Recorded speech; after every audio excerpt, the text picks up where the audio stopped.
Chapter 10. Target. Blackwood Stronghold. You are listening at novelfull.audio. Xuanhuan. Forcing out the two words from between gritted teeth, Bai Yunfei's entire body began to shake and quiver as he turned around. Just about a dozen meters away from where he was standing, a youngster dressed in luxurious clothing could be seen with a fan in his hand. With a smile on his face, the youngster was speaking to another woman to his side that it was Xuanhuan. Clenching his fists tightly and gritting his teeth together so hard that blood was nearly drawn, Bai Yunfei just barely managed to restrain himself from rushing forward to try and beat Xuanhuan to death. He knew that as he was now, there'd be no way for him to defeat even the bodyguards around Xuanhuan. Yes, perhaps I'll pick an item or two to gift to Auntie when we return. I'll be returning in 2 days, so I should buy something for my mother as well. Then, the melodious sound of another made its ways to his ears. Turning his head to look, Bai Yunfei could see a young woman dressed in blue with her back against Bai Yunfei look left and right at the various stores on the street. It's her. In somewhat of a daze, Bai Yunfei watched as the two figures walked farther and farther away. He wasn't sure what kind of emotions were running through his head, but Bai Yunfei slapped his face in an attempt to calm himself anyways and turned to walk in the other direction. Repairing the graves of his mother and grandfather took a small amount of money from his surplus, but Bai Yunfei had managed to place 2 perfectly fine tombstones by their graves. With the remaining money he had, some of it went towards things such as food, clothes, weapons, and accessories. Since he had a space ring, carrying everything was far more convenient to do now. Bai Yunfei had learned an important lesson after his act of teaching those 3 bullies in the alleyway a lesson that morning. Shutting himself behind closed doors to train lacked an extremely vital aspect. Actual combat experience. It had been decided that day that Bai Yunfei would spend an hour or 2 every day before night time to find the scum and bullies of the city to fight. Aside from that, Bai Yunfei would stay at home and train by himself. But then came an issue right away. These scums and bullies weren't on par with him at all. They posed no challenge to him since the majority of their times was spent bullying the weak commoners. To fight them would be a pointless waste of time since it wouldn't help him learn anything. The only good point in doing so would be in teaching them a lesson and allowing for the bullied commoners to have a moment's reprieve to clap their hands happily. The more influential criminal gangs of the city were all under the control of the House of Zhang however. Bai Yunfei was afraid of revealing himself, since he was not yet on a level where he could fight them. Until Bai Yunfei had the power to fight them, he would tread his ground carefully. 9 days went on in such a fashion before Bai Yunfei finally decided on a new target. The bandits of Mount Blackwood. Mount Blackwood was about 10 days' worth of travel away from Talis City and was given its titular name in thanks to the abundance of black-colored trees that stretched across the area. 3 of the 4 sides were sheer cliffs and the only climbable path was in the single remaining side. This path however was far more narrow at the base and inversely more spacious at the top. The terrain of the area was thus far easier to defend than it was to attack. At one point in the past, a gang of unsavory thugs gathered on the mountains and took control of it. After their occupation of the mountain, the Blackwood stronghold was established. The bandits of this mountain focused solely on targeting the trade caravans and businesses around the nearby villages. The Lord Mayor of Talis City had sent many armed forces before to suppress the bandits, but each attempt to do so ended in failure. Bai Yunfei had heard the atrocities the bandits committed quite often. In some cases, Bai Yunfei had even heard how some villages were completely destroyed by them, but Bai Yunfei could only sigh and shake his head when he heard about it before. Sometimes, he'd even curse at the no-good bandits. But the Bai Yunfei today was a new person with newfound power. With the 2 changes, Bai Yunfei could complete the wish he had a long time ago. It went without saying that Bai Yunfei knew he couldn't defeat all of the bandits on Mount Blackwood by himself. He just wanted to fight the small groups of bandits that came down the path so that he could build up his own strength. Dealing with the ordinary bandits wouldn't be hard for him given his current strength. Over the years, the bandits committed many different acts of crimes. To capture and send them to be tried by the local authorities would be ridding the general populace a small portion of their headaches in any case. Even if some of the bandits were to be killed, Bai Yunfei would see no qualms in doing so. After preparing all the essentials he'd need for the trip, Bai Yunfei left Tala City and towards the direction of Mount Blackwood. This would be the very first trip Bai Yunfei would have to the outside world. Life outside the city was a strange one, so he decided to take his time to travel. Training on the way would help him get accustomed to life on the road while also helping him learn the essential skills on living with nature. Since he wasn't familiar with the path, Bai Yunfei had to ask for directions every so often on the way. Soon enough, he came across his very first problem that he might just be a little directionally challenged. He had the general direction down pat, but many detours were had. Someone had explicitly told him that only half a day would be needed to reach his waypoint, but for some reason, Bai Yunfei took an entire day to travel to the place. The most outstanding case had been when he decided to take a shortcut through a forest. An entire day and night was wasted before he finally managed to make his way out from the forest. But this was only after he came across several ferocious beasts. The beasts were easy targets for Bai Yunfei to practice on and provided a decent amount of combat experience despite not providing the same experience as to fighting humans. By nightfall of the 6th day after his departure from Tala City, Bai Yunfei managed to finally cross over a hill to overlook a small village down below. Deciding that this would be a good place to settle for the night, he continued on his way down. Bai Yunfei was only just crossing the small brook that flowed by the southern side of the village when the hurried clatter of hooves made its way to his ears. With the silence now shattered, Bai Yunfei could detect around 30 men on horseback galloping not too far away. Each and every single one of the riders had a ferocious expression on their faces. Just from appearance alone, one could tell that these men weren't good guys at all. To reinforce this judgment, each one of these riders were equipped with many weapons. The rider leading the front was a middle-aged man with a yellowed face and a nose that was more bulbous than not. Unlike the men behind him, he was not as ferocious looking. But when his eyes swept around the area, a sharp glare could be seen in them. Looking up at the sky and then to the people behind him, he spoke, "The horses have been running for an entire day already. It's time for them to rest. We'll be camping for the night in that forest over there, but expect us to be hitting the road again tomorrow morning." Pitching up tents and a fire for their evening meal in the forest, the men began to move about to prepare the grounds. The leader himself sat on top of a giant stone with a wine jug in hand to drink from. The chief will definitely be happy with the tributes we're bringing back to the fortress. There's a soul armament in here. The chief already has the gold silk soul armor, so with the glacial pricker, his strength will definitely improve greatly. I didn't do badly at all this mission, so I bet there'll be a good reward waiting for me back in the fortress. Stroking at the wooden box in his bosom, the leader spoke the second line even more softly, "A soul armament. I wonder when I'll be able to have one myself." It was then that a man with sideburns and eyes as sunken as a dead fish came walking up to the leader. "Hallmaster Zhong," he spoke, "there's a small village not too far away from here. A few of us could go on over and take some tasty things back to camp. It's been rations for us the past few days, all we can think about right now is some delicious meat to sink our teeth in." The one called Zhong glanced at the other man with a mocking laugh. "I take it that rather than wanting to bring some tasty food, you want the women instead." Another roar of laughter followed the second part. The man with fish eyes coughed once but said nothing more, prompting the hallmaster to say, "Take 10 of us and go. See what's worth stealing and come back. Since this is a remote village, authorities won't be coming any time soon." Brightening up in the face, the other man spoke up out loud, "Thank you, hallmaster."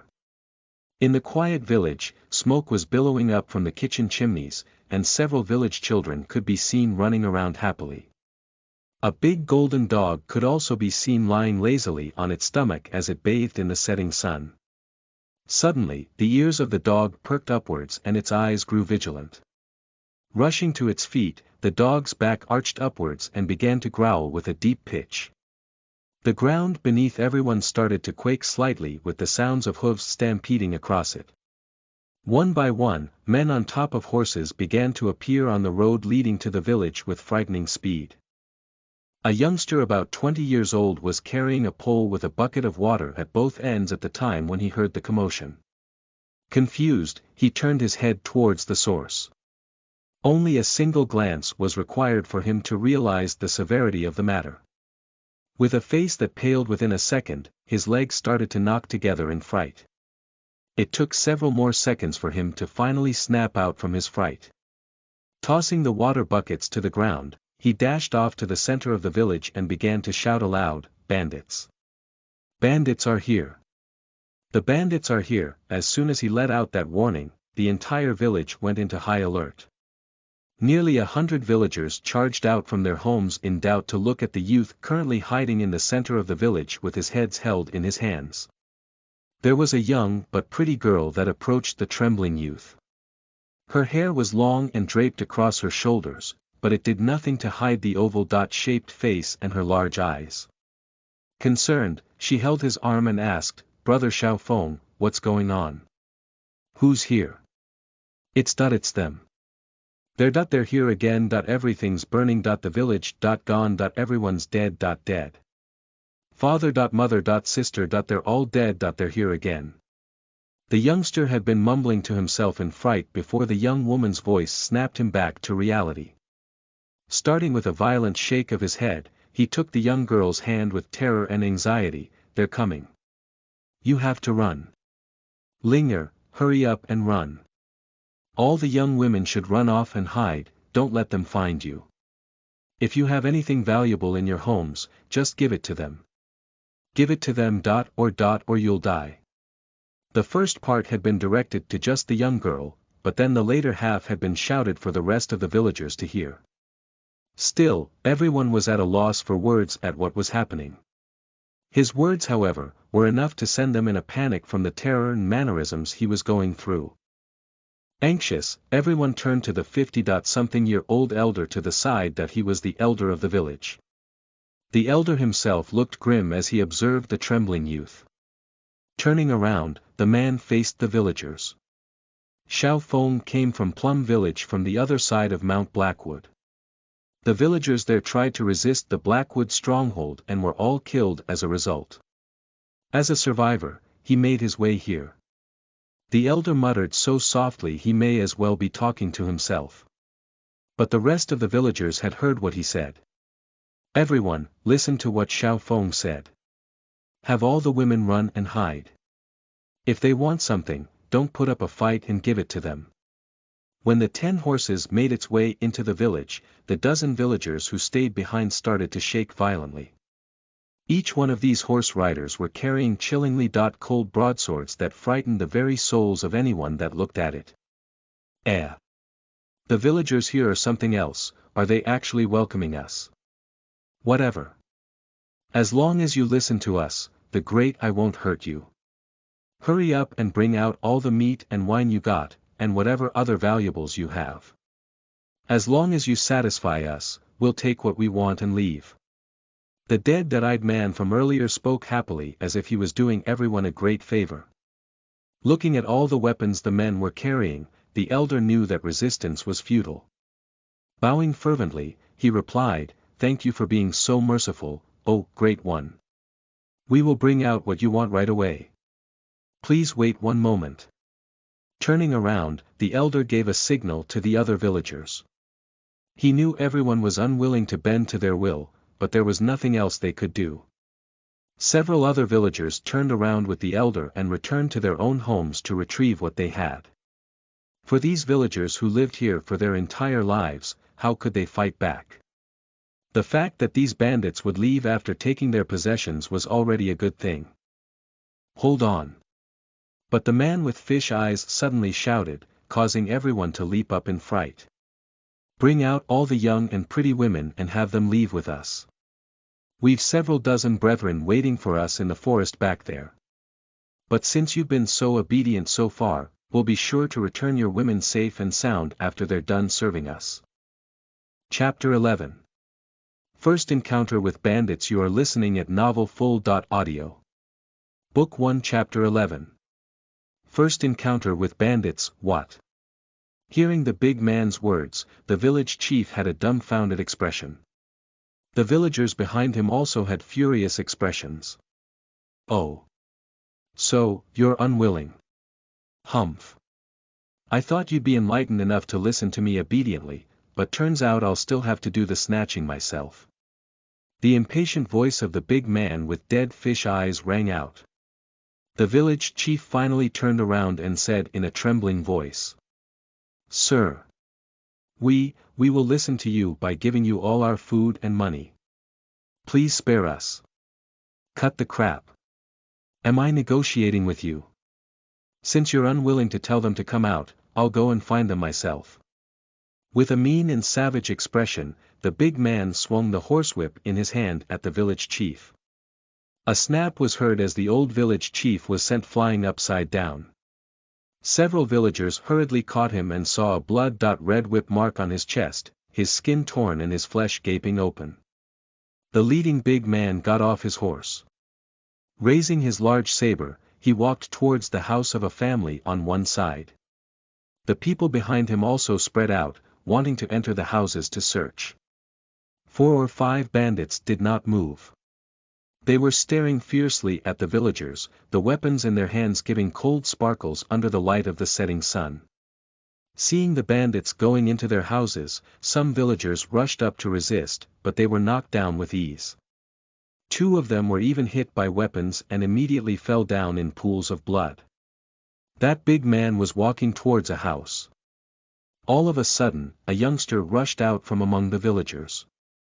His steps were somewhat unsteady.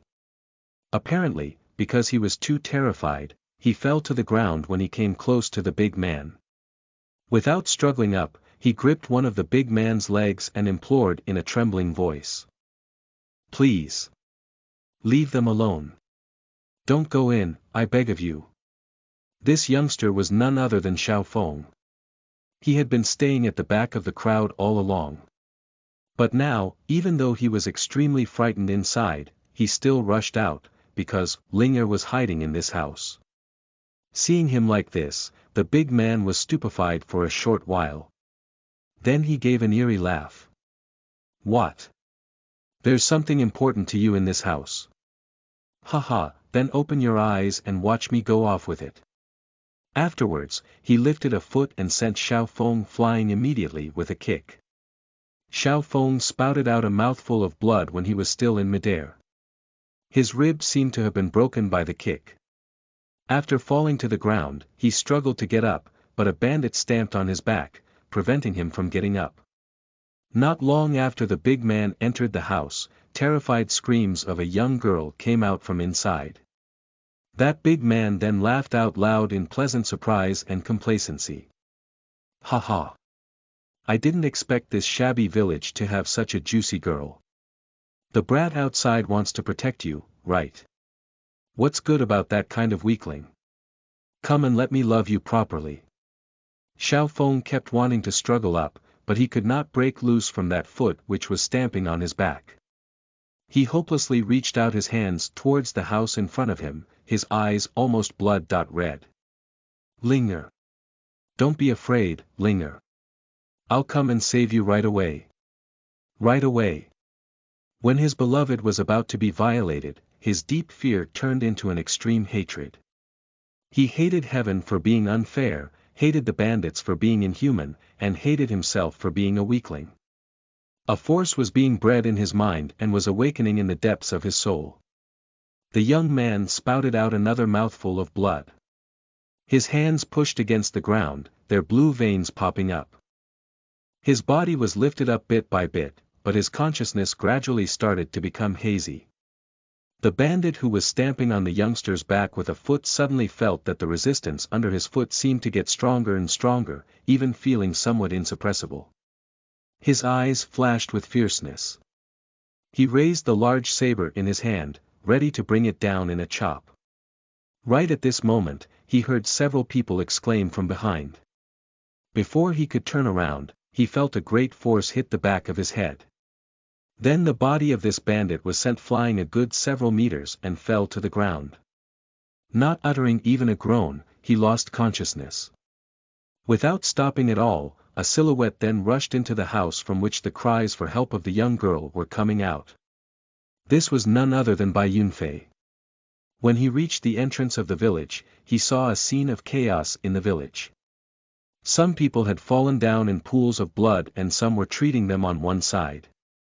Several scoundrels with weapons were blocking the way in front of the villagers. Furthermore, in front of a small house, a youngster was being stamped on by a man, who then raised the weapon in his hand, ready to hack down right away. Bandits. In just about the blink of an eye, Bai Yunfei guessed the identity of these people correctly. Without thinking much, he channeled his soul force into his legs and rushed up quickly. After sending that man flying with a kick, he rushed into that room in front of him. As soon as he entered the room, he saw a big man pushing a young girl down on the floor, his left hand clutching her neck and his right hand tearing at the clothes on her body. There was a glaring palm print on that young girl's face. Tears kept streaming down from her eyes as she struggled and begged non-stop. A piece of cloth on her right shoulder had been ripped out, revealing her snow-white skin. That big man was obviously a vigilant one. He noticed as soon as Bai Yunfei went into the room. He turned around suddenly and, at the same time, made a grab at the large saber off to the side with his right hand. He was fast, but Bai Yunfei was even faster. At almost the same time as the big man turned around, he arrived at his side with a dash. Afterwards, the big man gave a miserable cry. It turned out the hand with which he tried to grab the large saber had been trampled on by Bai Yunfei's foot. Cracking sounds were heard. Obviously the bones of the hand had been crushed. With a solemn look in his eyes, Bai Yunfei did not care about the big man's miserable cry. He raised a foot and sounds of broken bones came out again from the big man's chest. His huge body was unexpectedly sent flying directly.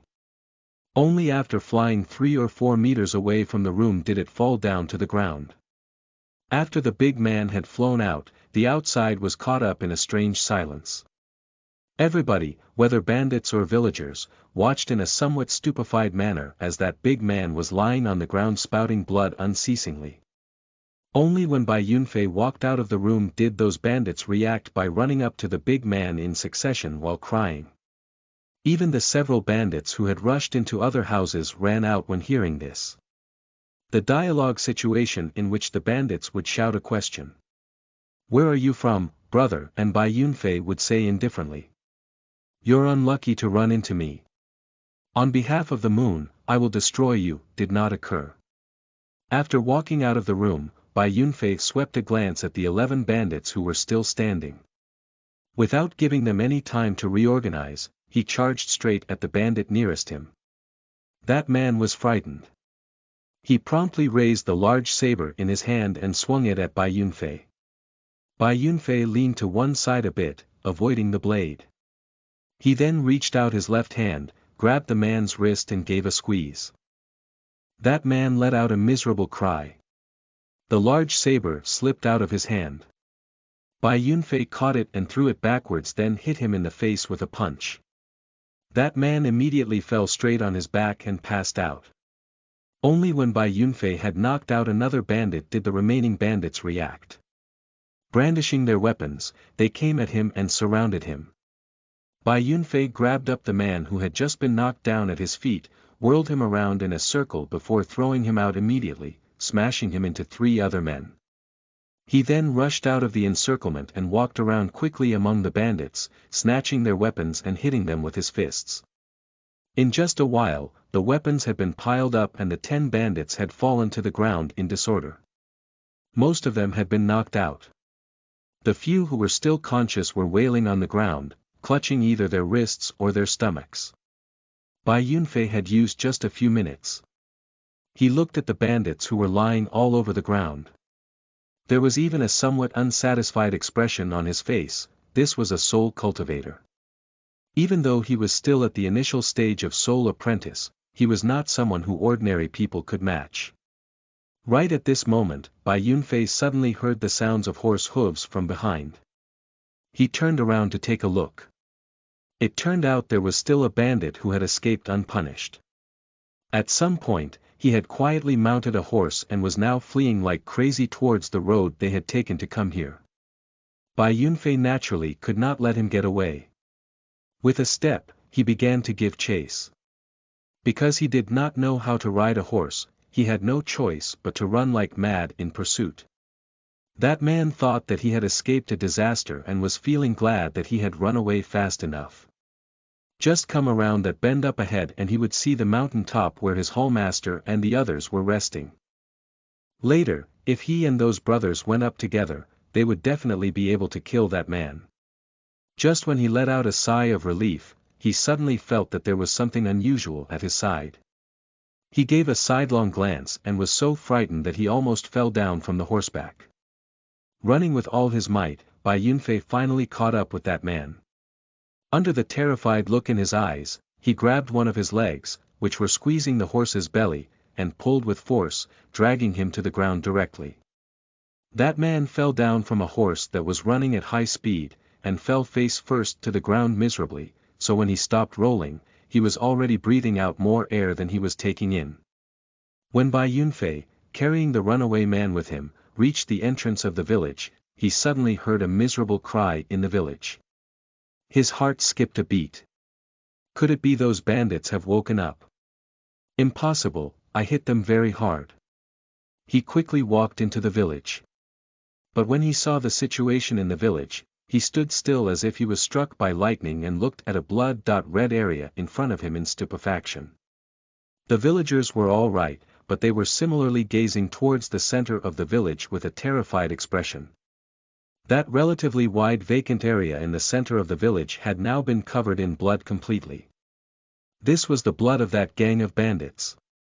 A youngster whose entire body was soaked in blood was raising a 1-meter-long large saber, hacking unceasingly at a body in front of him. The body was vaguely recognizable and it was none other than the leading big man with dead fish eyes.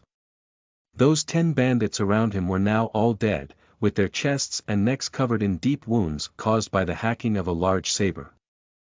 Blood was still coming out non-stop from some of the wounds. Amidst the infernal pile of dead men, that youngster called Xuanhuan, his eyes deep red and seemingly without focus, was mechanically chopping at the corpse in front of him again and again with the saber while growling like a beast with his mouth. Die! Die!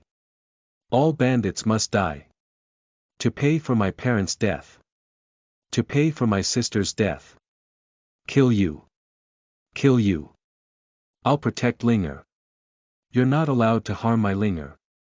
Bai Yunfei looked at the young man in stupefaction. On seeing the despair and hatred in his eyes and hearing his words, somehow he felt an indescribable sorrow and a feeling of being in the same boat surge inside him. Once in that Colosseum, where the nobility and the rich sought pleasure and where human lives were worthless, there was similarly a youngster with blood tears streaming down from his deep red eyes who brandished the brick in his hand and smashed it down on the body of Dire Wolf again and again. Brother Xuanhuan. A lovely shout woke Bai Yunfei up with a start. A young girl in damaged clothes rushed out from that small house. Even though he was covered in blood completely and had a crazy expression, she embraced his waist and said anxiously and tearfully. Brother Xuanhuan. What's happened to you? Don't scare me. Brother Xuanhuan. The moment the young girl had begun to talk, that young man had stopped his movements and turned his head somewhat absently to take a look. Now, when he was hugged by her and heard her concerned and anxious words, his body gradually stopped trembling. The saber in his hand fell to the ground. His eyes also slowly became pure and clear again. Linger. You're all right. You're all right. Very good, very good. The two of them embraced each other sobbingly on that blood-covered area, surrounded by a dozen of bandit corpses. This scene was somewhat strange to look at, but their innermost sincerity warmed Bai Yunfei's heart a bit. Somehow, he was secretly rather happy for that youngster called Xuanhuan. He did not seem to want to see that youngster's mournful, hopeless expression at all. Perhaps it was because of that faintly familiar feeling. Chapter 12. Li Qingfeng. You are listening at novelfull.audio. In a simple and crude house in the village, Bai Yunfei was sitting with legs crossed on a bed, recovering the soul force he had used in the battle just then and at the same time pondering on what had just happened. The task of handling those bandits' corpses had already been given to the villagers. Several people in the village including the village chief were severely injured but fortunately nobody had died. When that youngster called Xuanhuan came to his senses, seeing corpses all over the ground, after knowing that all of them had been killed by himself, he vomited non-stop for over 10 minutes. In fact, when Bai Yunfei saw those bodies which had been badly mutilated by his hacking, he was terrified inside too. But the youngster did not regret killing those bandits at all. After vomiting, he still had an indifferent expression when looking at those corpses. Bai Yunfei could tell that his hatred for these bandits had reached an unimaginable level. The youngster's name was Li Qingfeng. Originally he had lived in a hamlet beside empty Blackwood. But later, the bandits had broken in the village, burning, killing and pillaging. He had been hung up by those frenzied bandits and could only watch his family members get murdered one by one. His sister had even been violated before her death. Those bandits had not killed him but they had made him live in endless pain. Half a year ago, he had come to this village. Only after he and Linger had fallen in love with each other had he gradually walked out from the shadow of that traumatic experience to start a new life. But what had happened today seemed to have caused him to relapse into his old self. Plunged into a state of madness by the explosion of his hatred, he had killed all of the bandits knocked down by Bai Yunfei. After being told about what had happened to him by the villagers, Bai Yunfei became rather emotional too. No wonder even though the people in the village had been afraid of him at that time, they did not react strongly against him afterwards at all. Those bandits were simply not worthy of compassion. It was impossible to tell exactly how many human lives they had killed and how many happy families they had destroyed. Knocks at the door interrupted Bai Yunfei's train of thought. He raised his head, saying, "Come in." After seeing the visitor, his eyes flashed with a tinge of an indescribable feeling. He said indifferently, "Why do you want to see me?" The visitor was about the same age as Bai Yunfei. His shoulder-length hair, which should look elegant, was somewhat disheveled at the moment. There was a hint of profound sadness on his rather handsome face and his eyes appeared to have an unalterable hatred concealed in them. Because his body was injured, his face was slightly haggard. This was none other than Li Qingfeng. After entering the room, he stood at the door and said to Bai Yunfei, "Young hero Bai, the bandit you brought back has woken up. We interrogated him and learned that they are from the Blackwood stronghold on empty Blackwood. There are still 20 to 30 of them in a grove to the west of the village. If they know about the situation here, it's very likely that they will attack our village. Village chief told me to ask you if you have any solution." Bai Yunfei was stupefied. He had not expected that gang of bandits to still have associates, and over 20 people at that. "Do you know how powerful they are?" Bai Yunfei asked after thinking for a while.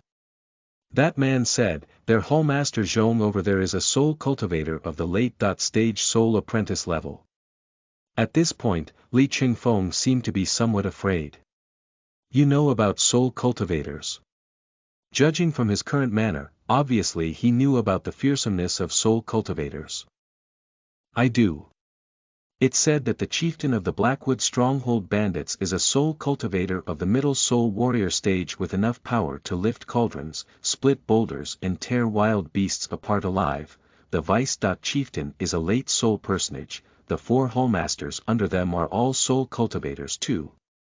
That hallmaster Zhong outside the village is one of them." At this point, Li Qingfeng's eyes showed a deep hatred.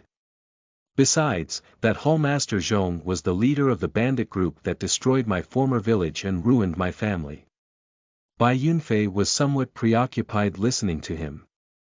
He had not thought that a bandit group would be so powerful. Fortunately, he had not been stupid enough to go and tackle them directly.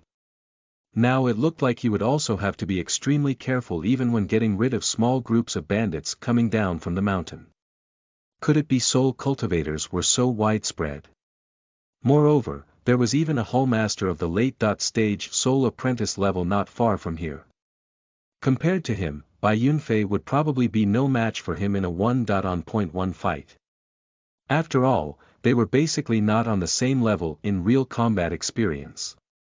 However, he had the upgraded items, so the victor could only be decided after they had fought each other.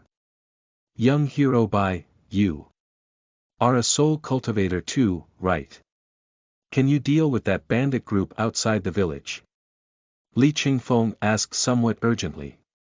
After all, at the moment, all the people in the village were staking their lives on this mysterious youngster. He really could not imagine how terrible it would be if those utterly inhuman bandits rushed into the village. He really could not bear to once again lose someone he loved. Bai Yunfei raised his head and looked at him but did not answer his question. His eyes glittering, it seemed he was considering a certain decision. Do you want to get revenge with your own hands? Do you want to protect what is important to you with your own power? What? These words, said by Bai Yunfei after keeping silent for a long time, stupefied Li Qingfeng then sent a tremble through his entire body. He asked with a mixed expression of excitement, pleasant surprise and hope. You mean? Bai Yunfei said with a nod. Your soul force has awakened. I can teach you the way of training the soul, allowing you to become a real soul cultivator. With a flop, Li Qingfeng knelt down in front of Bai Yunfei, ready to kowtow in salute. However, when he was just halfway through bowing down, he was held back. It turned out Bai Yunfei had already dashed up to him at some point and stopped him from kowtowing. I didn't mean I'd take you as my disciple at all. You don't need to bow to me. I can't accept it. I've decided to teach you that method because I'll probably need your power in the upcoming battle. Besides, I can understand your feelings to some extent, so I just want to help you a bit out of convenience. With a shake of Bai Yunfei's wrist, a grey scroll appeared in his hand. He passed it to Li Qingfeng, saying, at the moment you can feel a special force in your body, right? That's your soul force. Pour soul force into this scroll and you'll be able to learn the skin and flesh control method of the soul apprentice stage. This scroll is still useful to me, so at the moment I can't give it to you permanently. Just return it to me tomorrow. Looking at Li Qingfeng's expression, Bai Yunfei thought for a while then continued. You go and tell the villagers to pile the bodies of those bandits up at the entrance of the village. I think this should be able to stop those men for a night. Tomorrow, if you have gained some understanding of soul force, the two of us should be able to deal with them by teaming up. But if they want to attack the village tonight, then I'll have no choice but to fight them with all my might. The bright moon was hanging high in the starry sky. In the grove, the several campfires were already about to go out. Hallmaster Zhong said with a somewhat solemn expression while staring at the campfire in front of him. This Tang Gui still hasn't returned yet. Could it be, something unexpected has happened? At this moment, a clatter of horse hooves was heard. This was the man sent out to scout the situation coming back. Hallmaster Zhong raised his head to look at him. Not waiting for him to ask first, with a terrified expression, that man said in a trembling voice even before getting off the horse. Dead. They're dead. Tang Gui and those brothers are all dead. These words shouted by him woke all the men who were about to sleep up with a start. They gathered around him successively. That man took a breath and continued. The bodies of Tang Gui and the others have been piled up at the entrance of the village. They're all dead. Only now did everybody understand completely. They were all shocked. What did you say?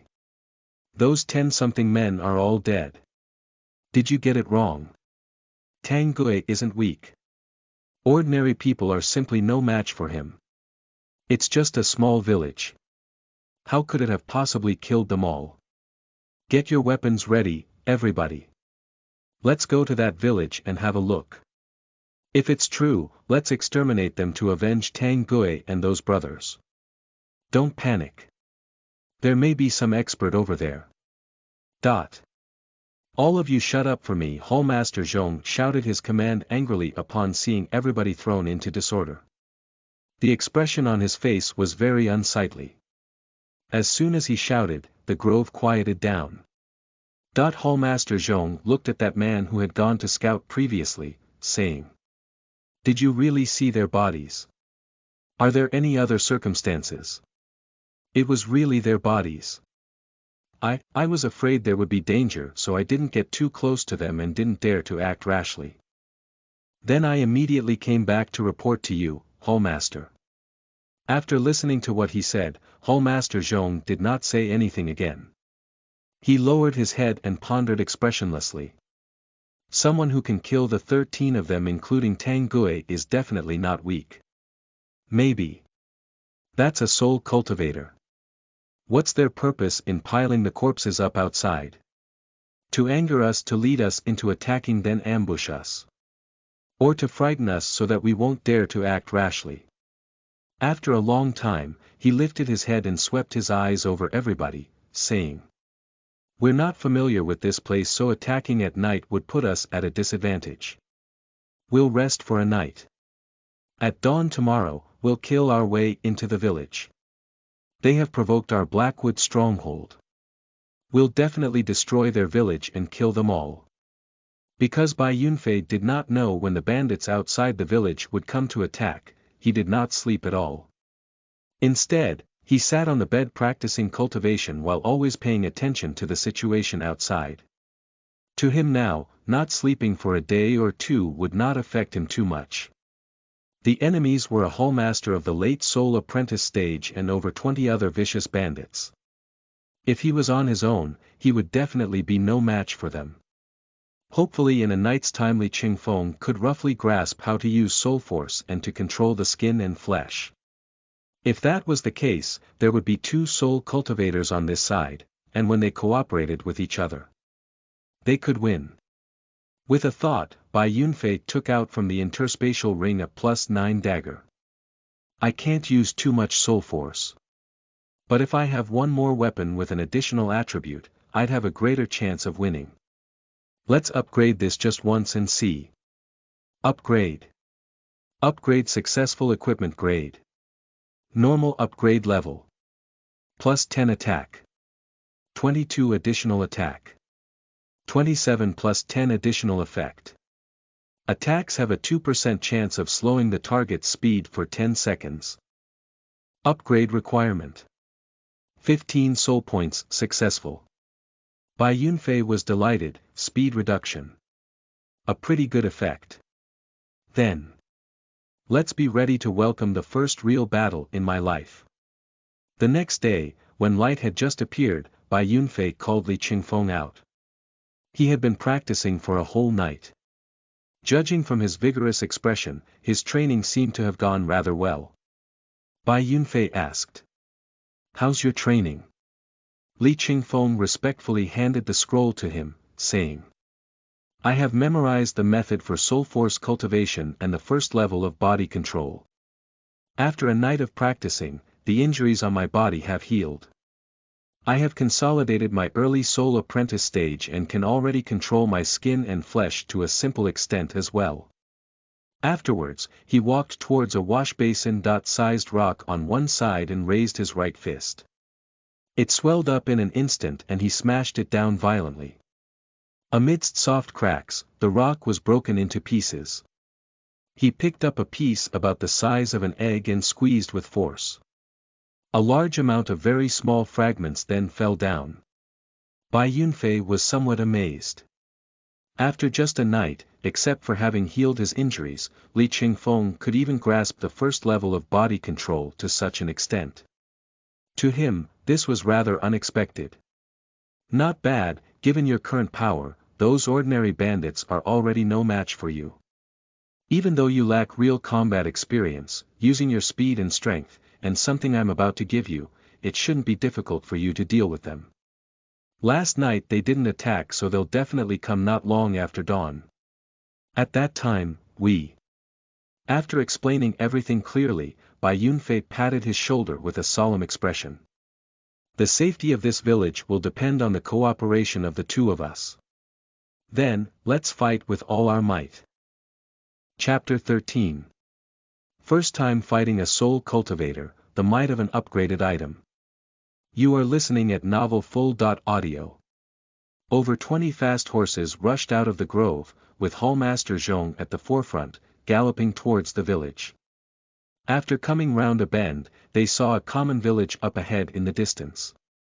Only, it should be breakfast time now, but there was no smoke rising from the kitchen chimneys in the village.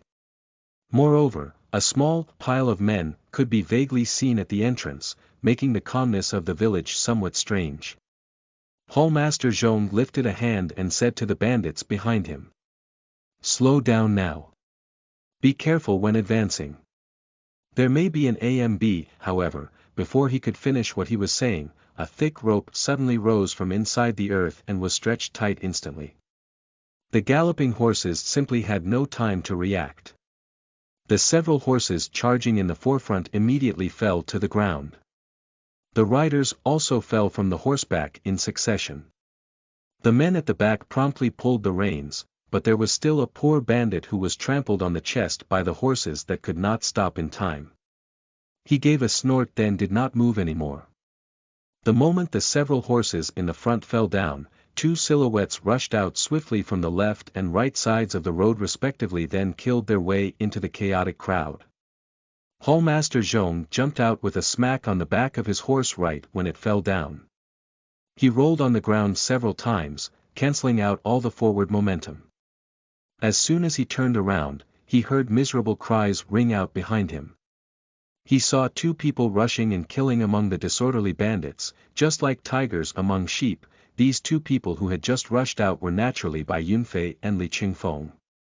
Holding a dagger in each of his hands, Li Qingfeng was slashing, hacking and stabbing. Before the men around him could react, almost all of them were injured. Two even dropped dead to the ground after getting stabbed in the chest directly. Bai Yunfei was using bare hands, but sounds of broken bones were heard every time he threw a punch or a kick. Almost anyone who was knocked down by him could not struggle up again. Hallmaster Zhong was in a dazed state for just a short while, but 5 or 6 of his men had been downed by them. His whole body trembling, the corners of his eyes about to crack, he raised his large saber and rushed up with a roar.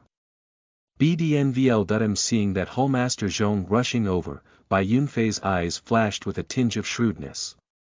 He leaned to one side to avoid an incoming saber, then grabbed a bandit and threw him fiercely forwards, smashing him into the crowd, creating a gap. Afterwards, he got out with a leap and rushed towards that Hallmaster Zhong. When having taken just several steps, Hallmaster Zhong saw a person come rushing at him. Grinning hideously, he raised his saber and wanted to hack at the attacker. But that man suddenly jumped over 10 feet up into the air. While in midair, he gave his right hand a shake and a 1-meter long large saber unexpectedly appeared in the blink of an eye. He then took advantage of his fall's momentum to swing it down fiercely. A space ring. Soul cultivator. Hallmaster Zhong's expression changed. He lifted the large saber in his hand up to meet the enemy's attack. Ding! A crisp sound of metal crashing into metal rang out. The momentum of his fall gave Bai Yunfei an advantage, so he was able to knock the opponent back several steps. However, after landing firmly on the ground, he did not try to be the first to attack again. After all, he did not have enough combat experience, so attacking hastily would very likely result in his weak points being exploited by the opponent. Late-stage soul apprentice. Damn it! How can we run into a soul cultivator at this kind of place? Plus, it's even a soul cultivator with a space ring. Hallmaster Zhong retreated several steps continuously. He could only feel a somewhat tingling feeling in his arm and was extremely shocked inside. He had guessed earlier that the opponent was a soul cultivator about as powerful as he was, which did not really matter. However, the opponent unexpectedly had a space ring. It should be known that in the entire Blackwood stronghold, only the chieftain had a space ring, and not even the vice-chieftain had one. He looked at the large saber in his hand again, and to his surprise, he saw that the hack had left a chip in it. Damn it! Damn it! Just who is he really? This large saber of mine is made of top-grade materials. That saber of his is a soul armament. Impossible. If it was a soul armament, there wouldn't be just a simple chip like this. But it's definitely better than mine. Several continuous miserable cries woke Hallmaster Zhong up from his shock.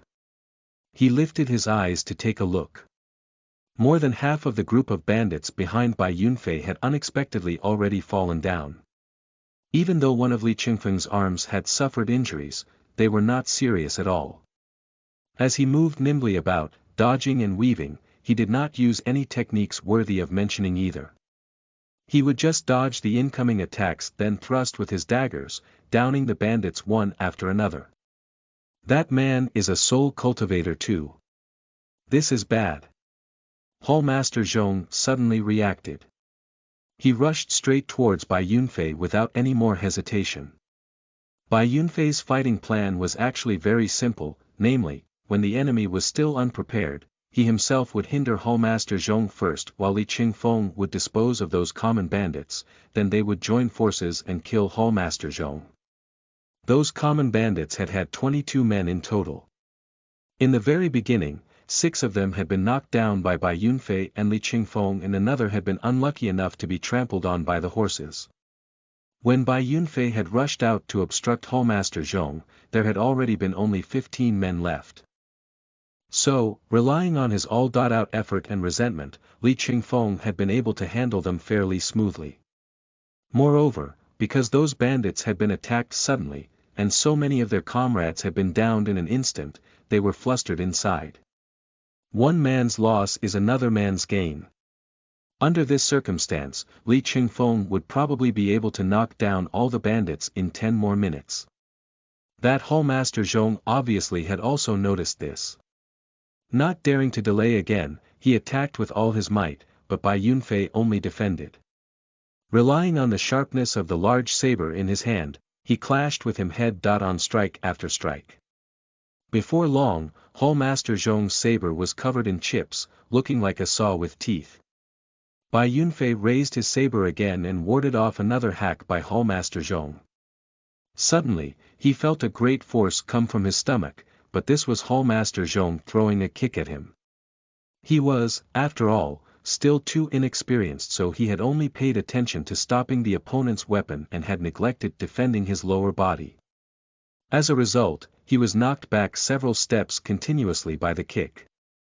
Before he could stabilize his body, he felt something come at him from behind.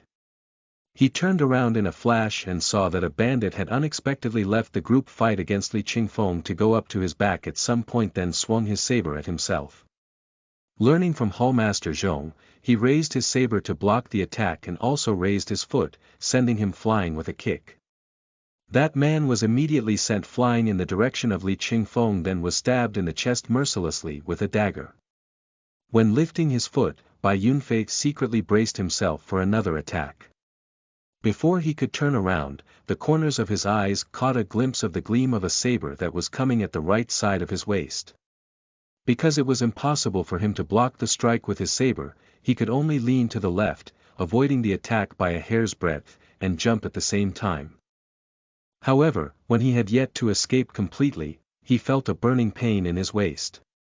Bai Yunfei moved 2 meters away, turned around to face Hallmaster Zhong, and touched his own waist with his hand. It came into contact with a cold area and not a wound.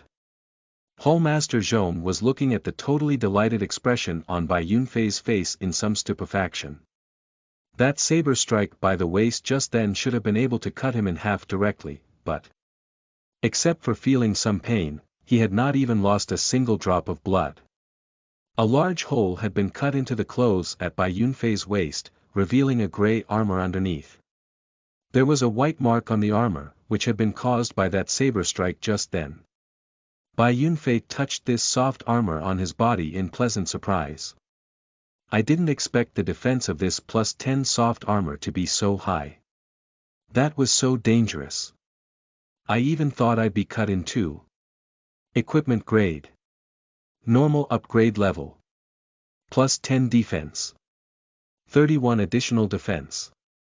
43 +10 additional effect. When attacked, there is a 2% chance of reflecting part of the damage.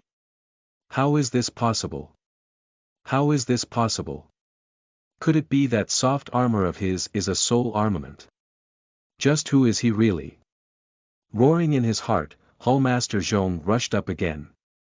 Having known the defense level of the soft armor, Bai Yunfei was much less restrained too. As long as an attack was aimed at his torso, he would rather endure the pain inflicted by it so that he could similarly hit the opponent with a strike of the saber. Even though Hallmaster Zhong also wore a decent soft armor on his body which could withstand the attacks of ordinary weapons, it was just like a piece of paper in front of Bai Yunfei's weapon. His waist was hit by a sweep too, but he was not so lucky as Bai Yunfei. A long wound was created by the strike and blood spurted out from it. Facing an incoming horizontal saber sweep, Bai Yunfei turned around and resisted the strike head on with his back. However, when he was hit this time, he did not feel that kind of burning pain from before. Instead, he needed to take just a step forwards to absorb the impact of the blow completely and only felt a small part of the soul force in his body suddenly drained away like it was absorbed by the soft armor. The moment that large saber hacked at Bai Yunfei's back, Hallmaster Zhong immediately felt a powerful reaction force come at him. The part of his palm between the thumb and forefinger was burst, making it almost impossible for him to keep hold of the handle of the saber. Very shocked, he retreated continuously. As he looked at his palm which was bleeding profusely, he was dumbstruck for a while. The soft armor's additional effect. Damage reflection. In the blink of an eye, Bai Yunfei knew what had happened. Naturally, he was unwilling to let this good opportunity pass. He turned around and swung the large saber in his hand at the opponent's waist. Very frightened, Hallmaster Zhong raised his saber to make a block. Even though he was able to ward off this strike from Bai Yunfei, the large saber in his hand was sent flying because he could not clench it with enough force.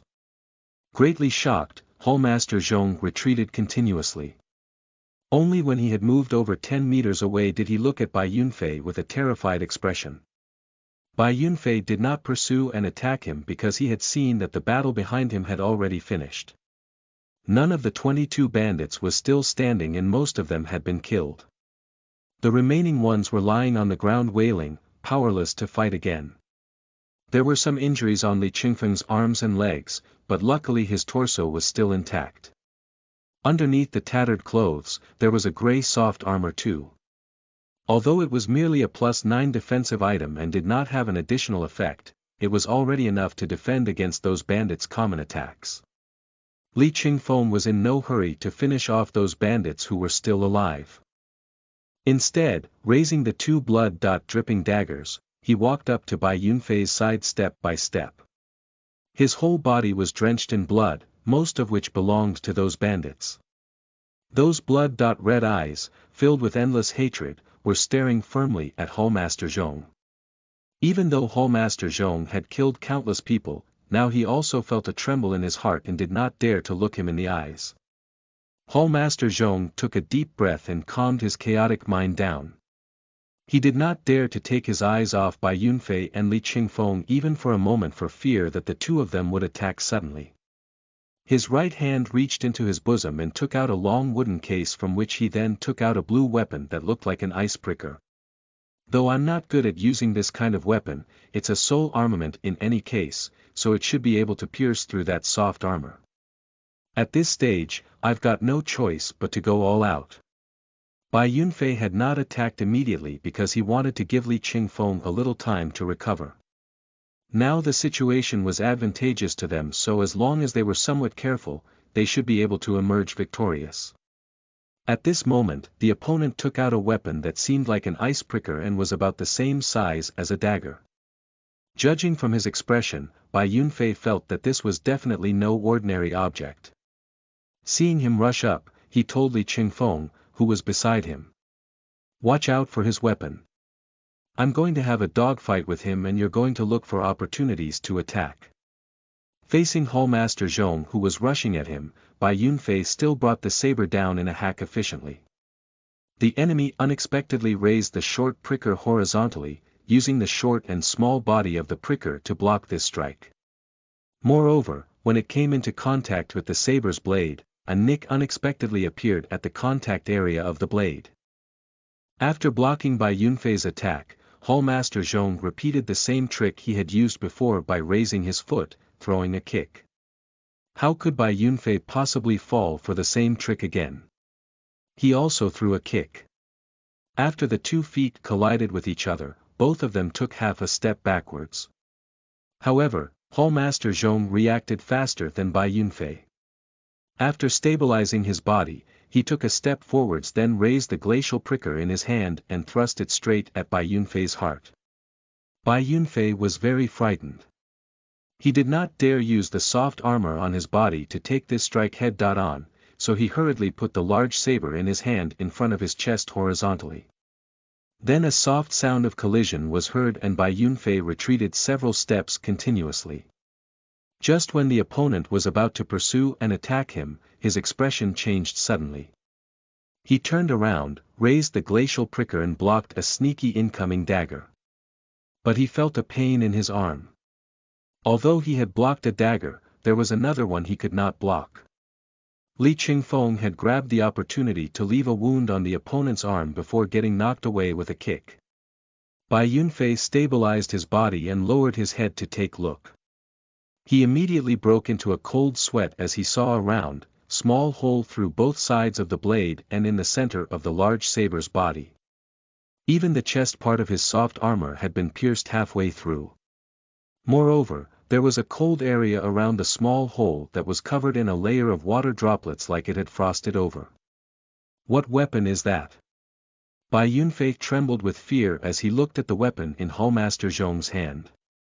He only felt a chill in his heart. Seeing Hallmaster Zhong unexpectedly begin to chase after Li Qingfeng, he was very frightened. So he hurriedly calmed his mind down, then rushed up while raising his weapon. Because the short pricker in Hallmaster Zhong's hand was too powerful, Bai Yunfei and Li Qingfeng had some misgivings both when attacking and defending, but that Hallmaster always had misgivings about the weapons in his opponent's hands too, so the 3 of them got caught up in an arduous struggle. Before long, many wounds had been inflicted upon their bodies. Bai Yunfei only felt cold in the various places on his body that had been pierced by the opponent. It seemed there was a mass of cold air going on a rampage in his body. Both his strength and speed were now much worse than before, and Li Qingfeng was also in a similar situation. However, that Hallmaster Zhong's situation was not good either. There were many wounds on his body and most of them had been caused by slashes of Li Qingfeng's daggers. Moreover, those wounds had been bleeding non-stop and recovering very slowly. This was none other than the additional effect of one of the daggers. Slow down the recovery of the wounds caused by this item. Hallmaster Zhong was extremely anxious inside. If this continued, he would eventually bleed to death. As he was in a hurry, he made mistakes. After forcing Bai Yunfei to retreat again, because he did not have enough time to dodge, another wound was pierced into his shoulder by Li Qingfeng's dagger, and just when he was pierced by the dagger, suddenly a shiver ran through his entire body. A strange kind of feeling then appeared on his body, but he could not tell exactly what it was.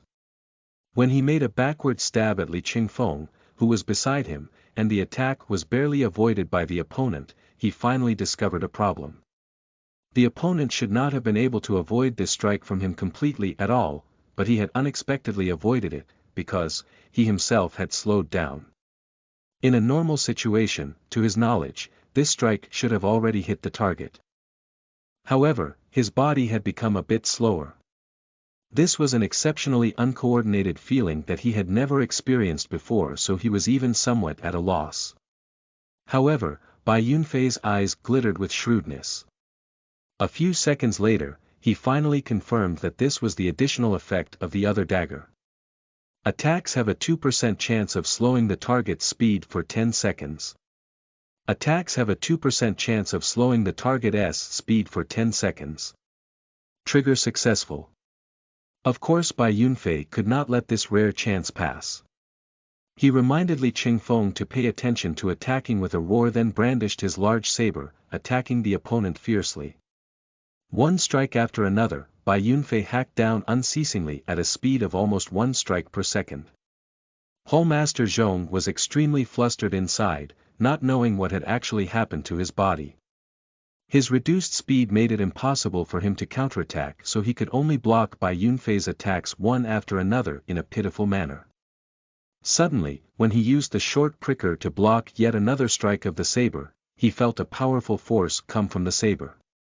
It was simply irresistible, causing him to take 3 heavy steps backwards continuously. His body even leaned backwards, losing balance.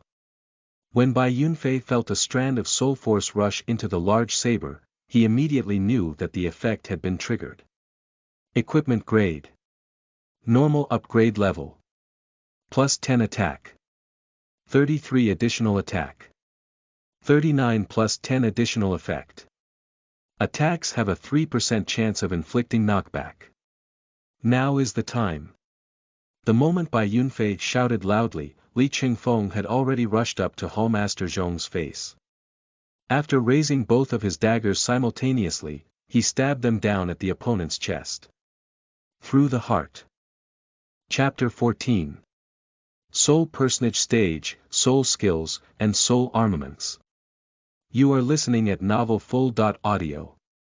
His entire body trembled and his eyes were filled with a mixture of hatred and grief. On his face, streams of tears rolled down from his eyes as Li Qingfeng stalked towards the few bandits who were still alive. Though he watched, Bai Yunfei said nothing to stop Bai Yunfei. Instead, he picked up the blue dot-colored short pricker from next to the corpse of Hallmaster Zhong and walked towards the village. Miserable cries rang up behind him one after another. He gave a soft sigh but did not turn around. During the whole day, the men in the village were all busy disposing of these bandits' corpses. The weapons and money were kept, but everything else and the bodies were buried together.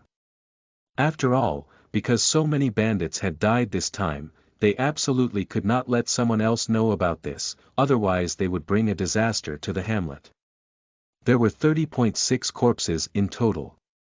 The bandit who had been captured and brought back by Bai Yunfei was still killed after telling them a lot of information. If any man of this kind was let go, he would become a great disaster.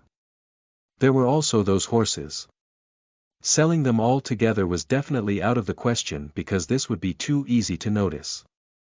So, they could only keep them at the back of the mountain first, then slowly deal with them later. Having experienced this event, the villagers all felt that they were lucky survivors of a disaster. Bai Yunfei and Li Qingfeng had even become heroes in the village. This was especially the case with Li Qingfeng.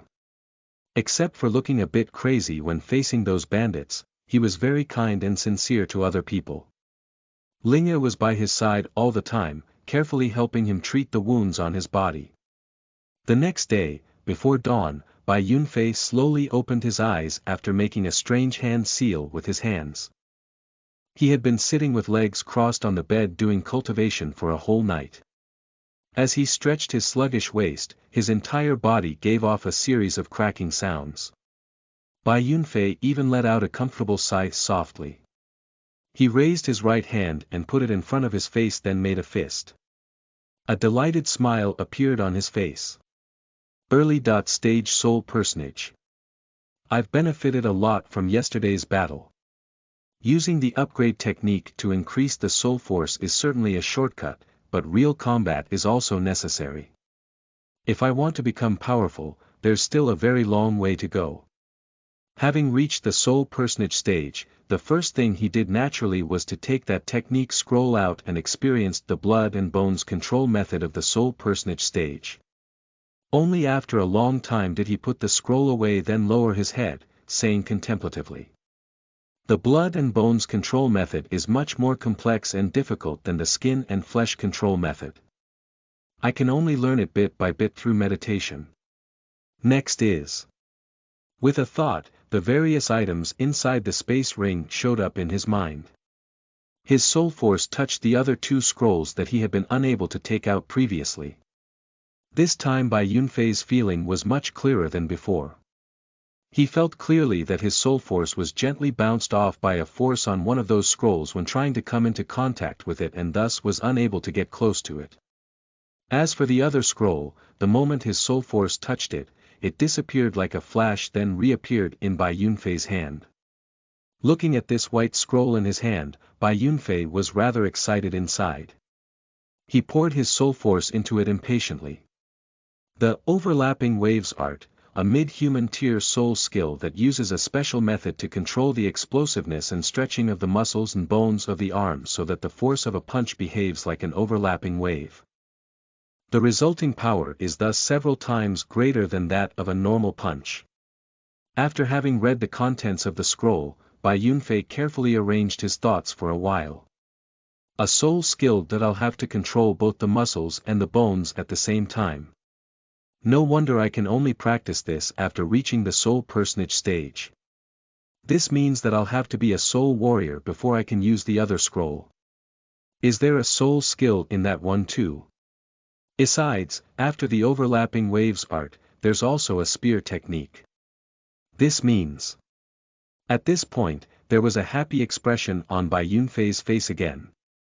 His soul force made a sweep in the space ring and a crimson spear suddenly appeared in his hand. Bai Yunfei felt that it was almost heavy enough to twist his wrist. This fella. So heavy, at least 50 kilograms. Ordinary people would have great difficulty in brandishing it, let alone using it to fight. No wonder I'm only allowed to use it after I become a soul personage. The spear was about 2.7 meters long, rather thick and crimson from top to bottom. It even gave off a little heat. At the place where the blade and the handle were joined, there were 3 embedded crimson, slightly transparent, round crystals. Bai Yunfei stroked the spear rather admiringly, feeling the waves of warmth emitted from it. He even somewhat impatiently wanted to go out and swing it around a couple of times to check it out. Suddenly, seeming to remember something, Bai Yunfei stared at the spear in his hand and gave it a thought. Attack. 586 upgrade requirement. 85 soul points. Bai Yunfei's eyes popped out of his head and his jaws dropped for a long time, then he shook his head forcefully. Only after checking the information once again did he murmur with a slight stammer. Holy shit, an attack of 586. This. What the heck is this? Only after a long time did he finally calm down. Low inheritance. I've never come across this grade before. Plus, the initial upgrade takes as much as 85 soul points. That's about what it takes to upgrade a dagger from +1 to +10 already. Right. Bai Yunfei put the spear on his legs and turned his wrist over. That weapon he had obtained from Hallmaster Zhong appeared in his hand. As completely opposed to the spear, it was ice-cold and gave off tiny currents of cold air. There were a few small words on the handle, glacial pricker, which should be the name of this weapon. Attack. 237 upgrade requirement. 63 soul points. Bai Yunfei was stupefied. Low rare. Another item grade I've never seen before. Looks like my understanding of this upgrade technique is still far from correct. These two weapons are obviously on a different level to the ones I bought in the main street. Could it be, these are soul cultivators' weapons? Impossible, such powerful weapons shouldn't be so widespread. In the beginning, that Hallmaster Zhong only used an ordinary large saber too. I wonder how it will be after getting upgraded. He immediately did what he thought. First, he put the spear away. After all, if he wanted to upgrade something, this glacial pricker would be a comparatively better choice because he could use a little less soul force. Several minutes later, Bai Yunfei looked at the glacial pricker in his hand with a hint of a forced smile on the corners of his mouth. The amount of soul points needed for an upgrade hasn't increased and has always been 63 points, but this is still not enough. Upgrade level. +8 attack. 237 additional attack. 89 upgrade requirement. 63 soul points. Even though he was exceptionally lucky not to have failed even once, after the 8th upgrade, Bai Yunfei felt that his soul force was already running out. Now he was an early stage soul personage, but perhaps the value of his soul force was only about 500. It was already dawn at the moment. Bai Yunfei was not anxious to research anymore. He began to sit in meditation to recover his soul force. Only when someone outside knocked on the door and invited him to go to eat breakfast did he stand up and walk out of the room. When Bai Yunfei told everybody that he wanted to leave for empty Blackwood, Li Qingfeng fell silent for a long time, but then he suddenly said that he wanted to go together with Bai Yunfei. Bai Yunfei knew that his hatred for bandits had not been diminished by his extermination of Hallmaster Zhong's bandit group at all. On the contrary, because he had gained power, he no longer suppressed the hatred in his heart. Becoming powerful and annihilating all those who had caused him endless pain, this was precisely what he was thinking at the moment. In fact, Bai Yunfei could understand Li Qingfeng's feelings. When had he himself not been in a similar situation? Originally Li Qingfeng had been a resident of the empty Blackwood region, so he was rather familiar with the surroundings of that place. Moreover, he was now a soul cultivator too and not a weakling anymore. This journey to empty Blackwood would be much more dangerous than Bai Yunfei had thought before. After all, previously he had not expected a gang of bandits to have so many soul cultivators in it. Therefore, after thinking for just a while, Bai Yunfei agreed to let Li Qingfeng go with him as he had requested. Standing at the entrance of the village, looking at the mountains and forests in the distance, Bai Yunfei had a somewhat vacant expression in his eyes. It was impossible to know what he was thinking about. A clatter of footsteps woke him up with a start. He turned around to take a look and saw Li Qingfeng running up to his face with a bundle over his shoulder in a somewhat apologetically manner, saying, "Young hero Bai, I'm sorry for making you wait." Bai Yunfei waved his hand in an unconcerned manner and said smilingly, "No problem. We fought side by side after all, so later you can just call me Yunfei. Have you calmed Linger down yet? Don't make her sad."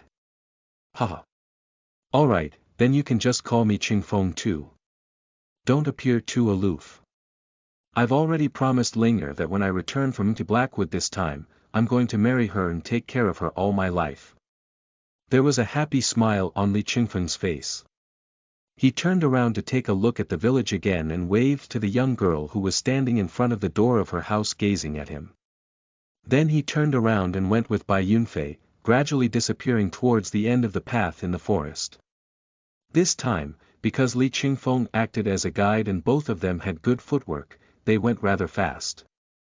After 3 days, they had already reached the vicinity of empty Blackwood. According to Li Qingfeng, the sphere of influence of the Blackwood stronghold could be said to start from here. The bandits in this area would normally go around in groups, pillaging the villages nearby or robbing the trade caravans that went past this place. There was a main road leading from Luoshi City to Ganling City in the northeast not far from empty Blackwood. Because trade caravans between the two cities often took this road, they also became the main target for the bandits. The bandits did not kill everyone either. As long as a caravan handed in a satisfying passage fee, they would let it go through safely. Otherwise, they would kill the caravan and take the goods without mercy. Of course, a caravan could also go through without paying, but it had to be protected by powerful people, such as soul cultivators. In the evening in a rather spacious forest, intense fighting sounds were heard as two silhouettes got entangled with each other and collided. The sounds of their fists hitting each other were really spine-chilling. But the two fighting people were obviously enjoying themselves. Beads of sweat from their foreheads ran across the smiles on the corners of their mouths.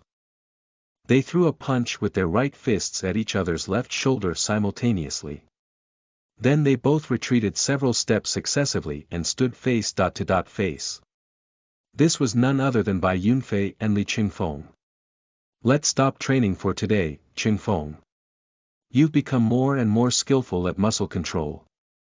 The opportunities you seized to be explosive were just perfect. I'm really ashamed of my inferiority. After massaging his left shoulder a bit, Bai Yunfei turned his right hand over and 2 bags of water appeared in his hand. He tossed one to Li Qingfeng, then leaned on a large tree behind him and took several gulps. Li Qingfeng sat down on the ground, took several gulps of water and said while shaking his head, "I'm no match for you. It happened like this only because you suppressed your power down to my level. If you use the overlapping waves art, I'm afraid I won't be able to take even a single punch from you. Your soul force fully awakened just a few days ago, yet you're already about to become a mid-stage soul apprentice.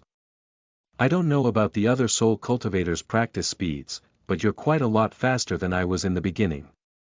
It's a pity I even thought that my improvement speed was very fast. Let's train alone next. I need to get more used to spear techniques so that I can handle the battles that we'll probably face soon." "Right, you really don't want that glacial pricker. It's much more powerful than those 2 daggers." "Nope, these 2 daggers are very good, and I feel that they're not weak at all. I already felt embarrassed to accept them when you gave them to me, how could I still want that glacial pricker? Plus, I'm not familiar with using that stab-only weapon." Li Qingfeng shook his head, took out the 2 daggers from his waist and flipped them in hands skillfully. Bai Yunfei said no more. He walked to one side and reached out his hand. A flaming red, 2.7-meter long spear appeared in his hand and a heat wave spread out, which could be felt even by Li Qingfeng, who was over 30 meters away. Looking at the crimson spear in Bai Yunfei's hand, Li Qingfeng's eyes showed a hint of admiration. After simply spinning the spear for a bit, he started to practice spear techniques.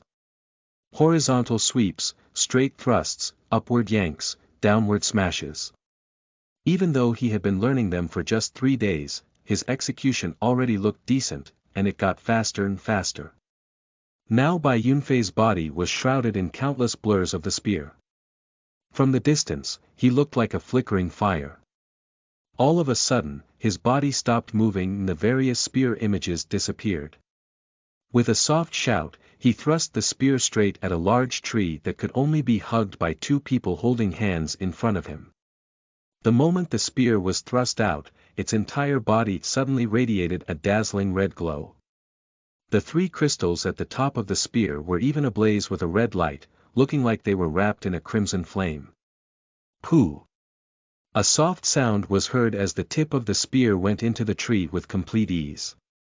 The moment it penetrated the tree, Bai Yunfei's flashed. He shouted in a deep voice. Burst! Bang! Wood chips were sent flying around and the dazzling red glow shone out through the cracks in the tree.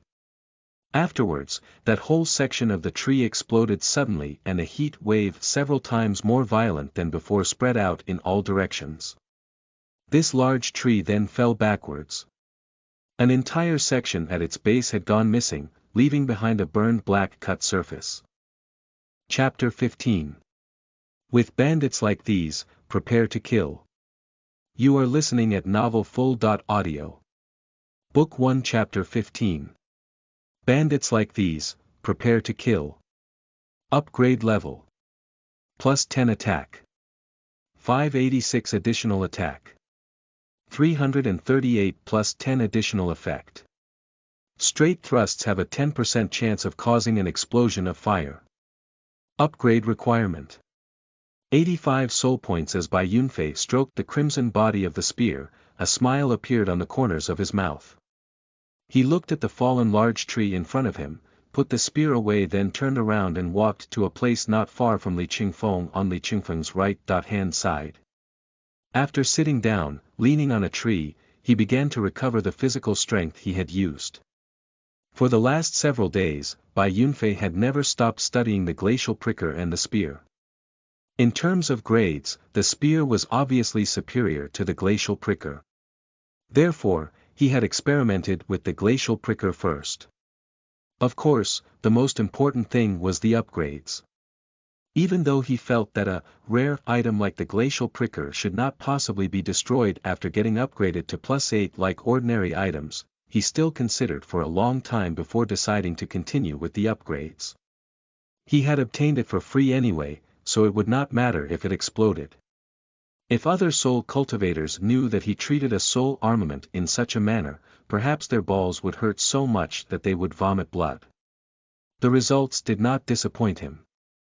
He successfully upgraded it to +9, then failed the next upgrade, but it only went back to +8. This detail alone allowed him to be sure that rare items would not be destroyed before +10.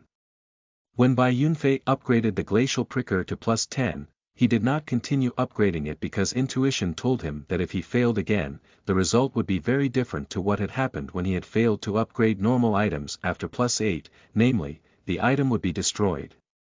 Moreover, he was already very satisfied with the additional effect that had appeared at +10. Upgrade level. +10 Noel Duran attack. 237 additional attack. 128 +10 additional effect. When thrown, the speed and attack are doubled. Bai Yunfei also researched this additional effect. The moment the pricker was thrown out, his soul force was sucked into it. Its flying speed was indeed more than twice as fast as that of a thrown normal dagger. Its damage was even more impressive as after piercing through a 1-meter thick large tree, it could still fly forward several dozens of meters.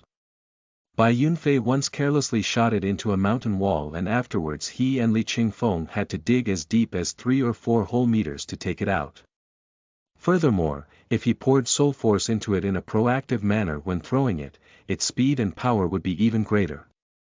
After confirming that there was no danger of destruction, Bai Yunfei also upgraded the spear to +10. Because the spear was crimson all over and was as hot as a flame when soul force was poured into it, an idea sprung to his mind as he decided to give it a name. He called it the fire-tipped spear. 2 days later, in the evening, Bai Yunfei observed the color of the sky, then said to Li Qingfeng, who was going in front of him. "Qingfeng, it's about to get dark. Let's find a forest and rest for a night before continuing the journey." Li Qingfeng halted his steps, looked around, pondered for a while and said, "We'd better keep going for a while. I remember that there's a hamlet not far up ahead. We can see it after climbing over this mountain top. Let's go and stay a night there tonight." "Oh, not a bad idea. Let's go then," Bai Yunfei naturally agreed after hearing him say so. For the last several days, they had had to spend the nights outdoors in the wild, which was not something comfortable either. The two of them kept going for a while. The sky was already getting dark gradually. All of a sudden, Bai Yunfei halted his steps and said solemnly, "Wait. There seems to be something wrong. Qingfeng, look at the mountain over there." Li Qingfeng had been paying attention to his surroundings all along instead of looking into the distance. After hearing Bai Yunfei's words, he took a careful look, but the expression on his face immediately changed. He said, "This light. Not good. It's firelight. Even the sky is lit up to such an extent, could it be?" Both of them exchanged a look and quickened their pace, running towards the peak of the mountain. After a while, on the top of the mountain, Bai Yunfei looked solemnly at a village which was burning in a raging fire not far from the foot of the mountain. Li Qingfeng even trembled all over. About 20 to 30 houses seemed to have been swallowed completely by the monstrous fire, but it seemed only few people were fighting the fire. There were quite a lot of people in the center of the village, but only a few were moving. Various hopeless, sorrowful cries and shouts came into the ears of them both along with the wind on the mountain. "It's them. It's definitely them. It's like this again, it's like this again. These damned bandits. Die. Die." Li Qingfeng's eyes gradually became crimson and also showed some signs of madness. Bai Yunfei gave his shoulder a pat, saying, "Don't be agitated. There doesn't seem to be bandits in the village. Let's go over there quickly. Saving people comes first." The moment the two of them entered the village, Bai Yunfei saw an unforgettable scene. Under the illumination of the raging flames, there were corpses lying in pools of blood all around. 10-something lucky survivors were hurriedly treating the injured who were still alive. But there were also some survivors who were sitting on the ground with blank looks in their eyes, completely still, staring at the corpses in front of them. There was basically no life in their eyes, as if they had turned into zombies. A series of sounds of crying and shouting woke Bai Yunfei up with a start. He shifted his eyes to have a look. An old woman with a head full of white hair was kneeling in front of a middle-aged man, her trembling hands pressing on a wound from which blood was gushing out non-stop on his chest. She was crying in despair. "Dinyo! Don't leave me, son. If you leave me, how do I live? Dinyo!" The middle-aged man called Dinyo were looking at the old woman with somewhat blurry eyes. Seemingly using all his strength, he raised a hand with difficulty and grabbed the old woman's hands on his chest. He wanted to say something, but as soon as he opened his mouth, he gushed a mouthful of blood. This time, Li Qingfeng was unexpectedly the first to regain composure. He gave Bai Yunfei a push, saying, "Save people first." Only now did Bai Yunfei wake up.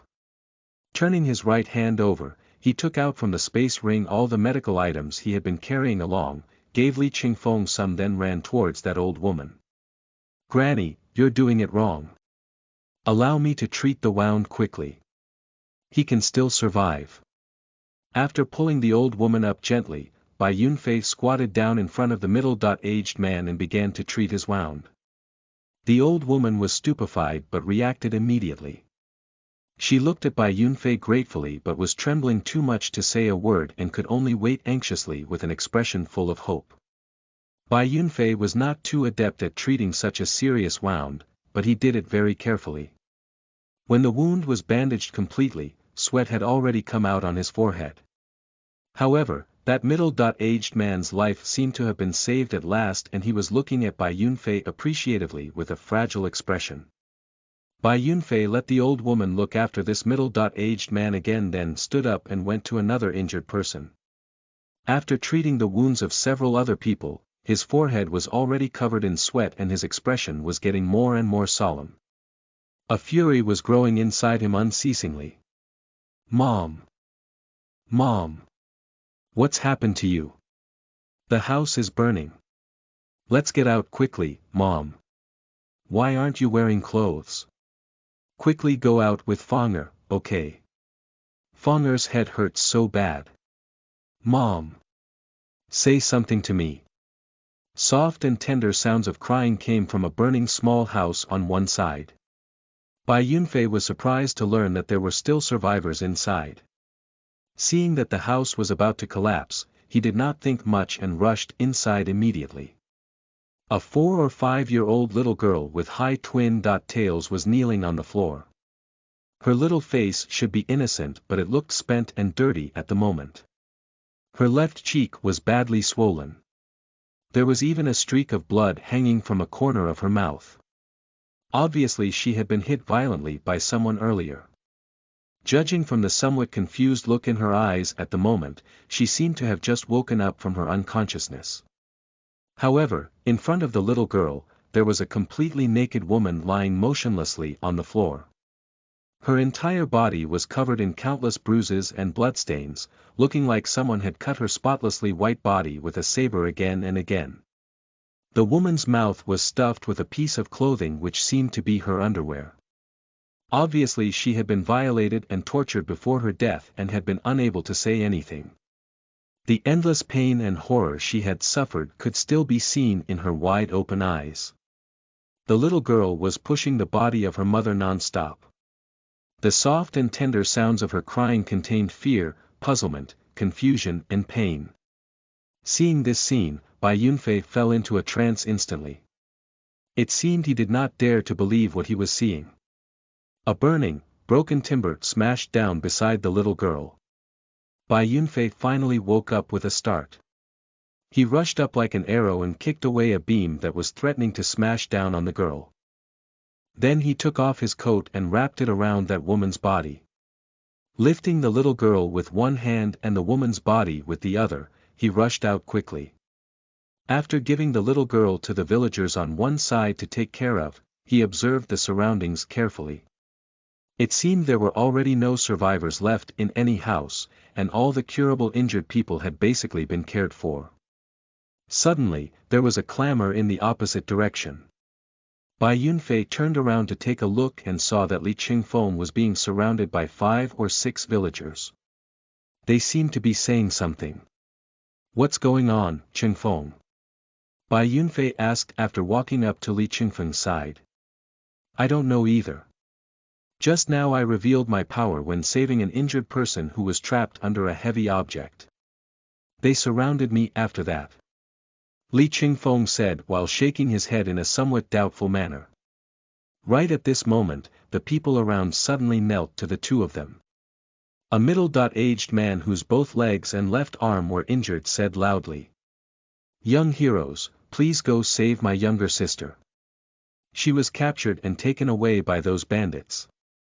They're simply not humans.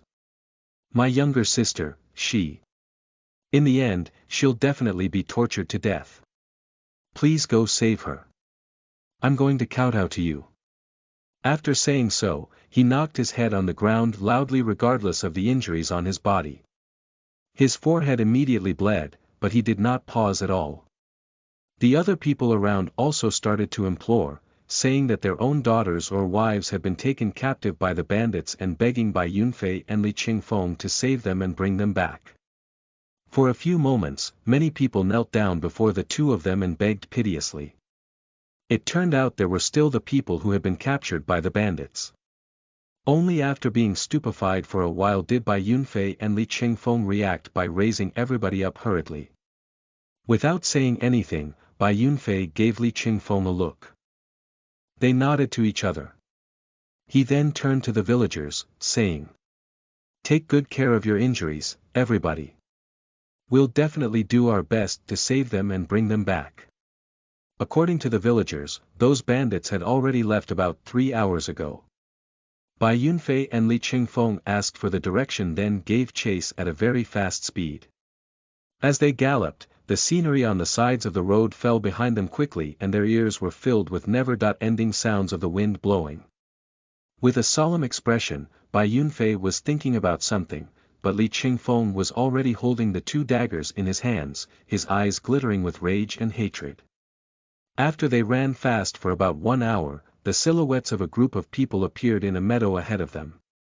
Making use of the bright moonlight, they could see clearly that 30 to 40 ferocious-looking bandits divided into several subgroups were surrounding several campfires, seemingly eating something. Beside each campfire, there were 3 to 5 men doing something together. After taking a careful look, Bai Yunfei immediately could not suppress the fury in his heart anymore. He reached out his right hand and a fire-tipped spear appeared in his hand. Pushing his foot against the ground fiercely, he rushed out 1 step ahead of Li Qingfeng. Those bandits were laughing obscenely while violating several women in tattered clothes. "Qingfeng, you pay attention to the surroundings. Don't let any bandit get away. They all deserve to die. Let none survive. Kill." Chapter 16. Kill. Kill. Kill. You are listening at novelfull.audio. Tiger Li was one of the 4 hallmasters of the Blackwood Stronghold and a late-stage sole apprentice. This man's name sounded somewhat imperious, but he looked more like a scholar. If he held a folding fan in his hand instead of a multi-ringed large saber, nobody would think that he was a vicious bandit. However, despite looking gentle and weak, he was the most brutal and ruthless among the 4 hallmasters. He usually killed a large number of people or even slaughtered a village just because he was slightly dissatisfied with something, like today. The mission of escorting the tributes back into the school had been snatched by that hallmaster Zhong, so he had really been in a bad mood. Today he took his henchmen down the mountain, wanting to find some women to play with. They unexpectedly encountered resistance in a hamlet, so he destroyed the hamlet in his anger and took away 7 or 8 young women. Originally he wanted to return through the night to the stronghold, but he felt somewhat tired on the way, so he stopped in a vacant area to eat, preparing to have a rest before resuming his journey. Seeing that his subordinates were totally impatient to play with the women they had captured, Tiger Li drank all the wine in his wineskin in one go, then shouted at a group on the right-hand side. "Damn it! Leave that juicy beautiful girl for me. You bastards, how dare you fight over her in front of me? That one over there too. I intend to give her to Vice Chieftain when we return. Don't you dare snatch her, you hear?" The two groups berated by him spread out with embarrassed expressions. The group on the right apologized to him again and again with ingratiating smiles and stepped aside to make room, ready to let their hallmaster take the first bite. Tiger Li stood up and took 2 steps forwards, but he suddenly turned around as if thinking of something, looking in the direction of the road they had taken to come here, only to see a long crimson line approaching at high speed. After giving it a good look, he discovered that it was not a red line. Instead, it was unexpectedly a youngster holding a flaming red spear in his hand who was coming at full gallop with a totally murderous expression. It seemed the moment he saw clearly what was coming, there was already only a distance of 100 meters left between them. Enemy. Moreover, this feeling. This was a soul cultivator. Tiger Li was the type who reacted rather shrewdly. He could tell almost instantly that the visitor had no good intentions and shouted loudly. "The enemy is here. Be ready to fight." His shouting gave everybody a start. They turned their heads to take a look, only to see a man with a spear in his hands rushing at them at high speed. They were all somewhat doubtful. It's just a man. Why is Hallmaster panicking like this? An outermost subgroup of bandits had already raised their weapons, ready to teach this man who was charging up recklessly a brutal lesson, letting him know that he would have to pay for disturbing them when they were seeking pleasure, with his life. Seeing that man about to charge up to his face, the bandit in the forefront raised the weapon in his hand with a ferocious expression, ready to hack down. However, his raised hands stopped moving right above his head, and even the hideous grin on his face seemed to have frozen. He looked in stupefaction at the crimson spear which had pierced through his chest. The moment before his death, he thought that his chest felt so warm. But he did not know that in addition to himself, even another bandit standing behind him had also been pierced through similarly by the spear. His eyes filled with rage, Bai Yunfei charged into a bandit group in front of him without pausing and thrust the spear out efficiently. His fast speed was not something these ordinary bandits could react to in time, so the spear pierced through the bodies of 2 bandits directly. All of a sudden, he pulled the spear back, letting blood spray onto his body, then made a turn. Following his body, the spear swung out in a crimson arc, its tip sweeping across the necks of 3 bandits. Blood spurted and these 3 bandits gradually fell backwards without having any reaction. He's a soul cultivator. Go up together, everybody. Go up together. Kill him. A loud roar by Tiger Li woke the other bandits up with a start. Only when they saw their hallmaster charge at the intruder while raising his large saber did they react. Regardless of how frightened they were because the opponent was a soul cultivator, when even their hallmaster had charged up, could they possibly go into hiding? Not unless they did not want to live later. Tiger Li was both shocked and furious inside. As he rushed out, his mind was working overtime. Who could have thought a soul cultivator would suddenly appear and attack us? What does he want? He wants to single-handedly take on these 40-something men on my side. Though he seems a bit more powerful than myself, I've still got a few dozen subordinates. If we go up together, we'll definitely be able to destroy him. Bai Yunfei cast a look at Tiger Li, who was rushing at him. His feet did not stop at all. After avoiding a saber coming at him from behind, he sent a man in front of him flying with a kick, knocking down several men who were charging up after this man. Then he thrust the handle of his spear backwards fiercely. A man behind him was immediately pierced through the neck by the spear's handle, then fell backwards with his eyes popping.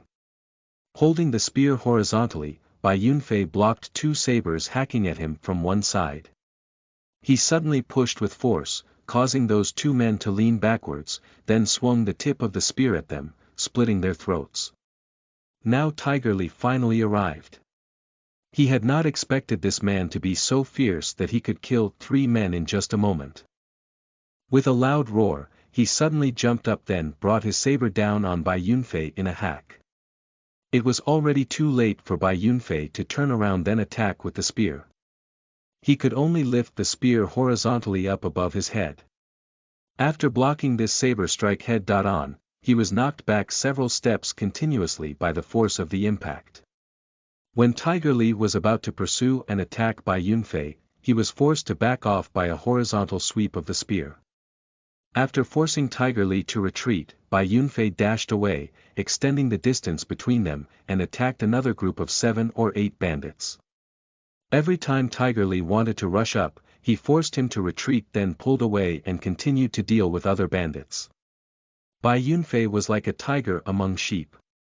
His spear, his punches and his kicks were all lethal weapons to this bandit group.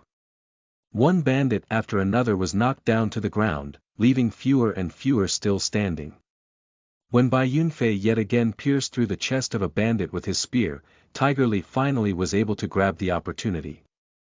With an acceleration, he rushed up to Bai Yunfei's face and swung his large saber horizontally at his waist. Bai Yunfei planted the spear down off to one side and blocked this strike of the saber. His eyes flashing with a hint of delight, Tiger Li took half a step forwards again, resulting in him and Bai Yunfei almost standing face to face, and raised his left hand. His arm swelled up instantly, its muscles bulging out. He then struck a fierce blow at Bai Yunfei's chest. He was certain that because Bai Yunfei was good at using a spear, he had to be weak in close-quarters combat. At the moment, he was close to the enemy's face, so his long spear was not convenient to brandish. As long as he himself utilized his violent close-quarters attacks and was assisted by the sneak attacks of the bandits around, this man would definitely die. However, Bai Yunfei did not panic at all. He took half a step backwards with his right foot to create a little distance, then did the same by lifting his right fist and striking a blow. Crisp sounds of smashed bones rang up in Tiger Li's ears and also exploded in his heart. With his eyes full of disbelief, he flew backwards involuntarily. A huge force came at him through his right fist, then came the second force and the third force. It seemed in the blink of an eye, 3 layers of fist force surged up through his fist. He even felt that the bones of his left arm, starting from his fist up to his shoulder, were disintegrating bit by bit. Overlapping waves art, threefold fist force. After sending the opponent flying, Bai Yunfei did not pursue and attack him immediately. His right arm was trembling slightly. Even though he had only used the first level of the overlapping waves art called threefold fist force, the side effect of the eruption was still somewhat unbearable to his right arm. "I'm not proficient enough yet." Bai Yunfei swung his right arm a bit and channeled soul force into it, allowing it to recover very quickly. He then raised his eyes, looking at those bandits in the surroundings, who with frightened expressions had all stopped attacking because their hallmaster had been sent flying. Not only those bandits, at the moment, even Tiger Li was also staring at Bai Yunfei in disbelief, his left arm shaking unnaturally. Seeing that Bai Yunfei did not pursue and attack him right away, he let out a sigh of relief, but his eyes were still filled with a deep fear. "Go up together. Go." The words he was about to say got stuck in Tiger Li's throat because now he had discovered with fright that there were already only a few bandits still standing around. At Bai Yunfei's feet, over 30 bandits were lying in disorder and none of them could struggle up again. This shout from Tiger Li also woke up the several surviving bandits with a start. But instead of rushing up to fight the enemy as their hallmaster had told them, they started fleeing desperately. They were no fool. This was an enemy who had eliminated over 30 men on their side with ease and who even a soul cultivator like Hall Masterly was no match for. But when they had run away just a few steps, they were so frightened by two miserable cries coming from the distance that they stopped moving again. It turned out two men had reacted a step ahead of them and had already run away several dozen meters, being about to disappear into a grove on one side. However, these men's hearts had been penetrated by two daggers shot at them from up ahead all of a sudden. They fell down with astounded expressions. Li Qingfeng slowly walked out from the forest, pulled the daggers out of the two corpses, then walked towards the remaining 4 or 5 bandits step by step. He gave Bai Yunfei in the distance a look, saying in a deep voice, "Leave the rest to me." The last 4 bandits had originally also wanted to run into the forest then flee for their lives. But now, seeing Li Qingfeng kill the 2 comrades who had fled one step ahead of them as soon as he had appeared and seeing him walking towards them with a furious look in his eyes, they were extremely frightened. With a fearful cry, they immediately ran away in all directions. One of them fled in a random path which happened to lead to Bai Yunfei. When he noticed this, it was already too late. Bai Yunfei sent him flying backwards with a kick. Li Qingfeng then chased up and slit his throat with a sweep. Without stopping, he chased after the other 3 runaway bandits one by one, killing them all. He then returned to Bai Yunfei's side and began to check out the bandits knocked down by Bai Yunfei earlier to finish off those who were still alive with his daggers. Seeing this, Tiger Li had an even more unsightly expression. He had never expected the enemy to have a companion. Moreover, this was also a soul cultivator. Seeing their ruthless manner, Tiger Li abandoned the idea of begging for mercy. His eyes glittering, he was trying to think of a way to escape. Suddenly, his eyes flashed with a hint of delight. He glanced out of the corners of his eyes at the 3 young women who were embracing each other at a place 2 meters away on his left-hand side. They were covering their mouths tightly, their eyes full of terror and their bodies shivering. A miserable cry suddenly rang out. Li Qingfeng had just discovered a bandit lying on the ground playing possum and finished him off mercilessly with a dagger blow. However, the moment the cry was heard, Tiger Li's eyes flashed with fierceness. He loosened his right hand, unexpectedly discarding his own weapon, then suddenly dashed to the left. At the same time, he reached out his right hand and made a grab at one of those young women. He had guessed that these 2 men were probably trying to rescue these women, therefore he wanted to take a hostage to find a chance to survive. Chapter 17. Declare War on the Blackwood Stronghold. You are listening at novelfull.audio. However, Bai Yunfei and Li Qingfeng had come here to save these women, how could they possibly let him succeed like this? A blue light cut across in front of Tiger Li. Afterwards, his right arm dropped down, powerless. A cold feeling began to spread out from his left arm. He was not even in any pain and only felt cold almost to the point of going numb. He halted his steps and looked in stupefaction at a round hole in his elbow. There was a blank expression in his eyes. Since sending Tiger Li flying with a punch earlier, Bai Yunfei had been paying attention to his every move. He had noticed those several young women on one side earlier and had been worried that if he rushed up and fought the enemy, they would very likely be injured, therefore he had not acted rashly all along. He put his right hand behind his back without a sound. With a shake of his hand, the glacial pricker appeared in his hand. The moment Tiger Li's body moved, Bai Yunfei flicked his right hand like lightning. As soon as the enemy reached out his arm, the glacial pricker came like a flash and pierced through it. After throwing the glacial pricker out, Bai Yunfei immediately rushed up after it. Giving Tiger Li basically no time to react, he hit him in the stomach with a full power kick, sending him flying directly up into the air at an angle. Bai Yunfei did not pause at all. He gave chase urgently. When he had run over 10 meters, he suddenly thrust the spear in his hand out, piercing it into the chest of Tiger Li, who was about to fall to the ground.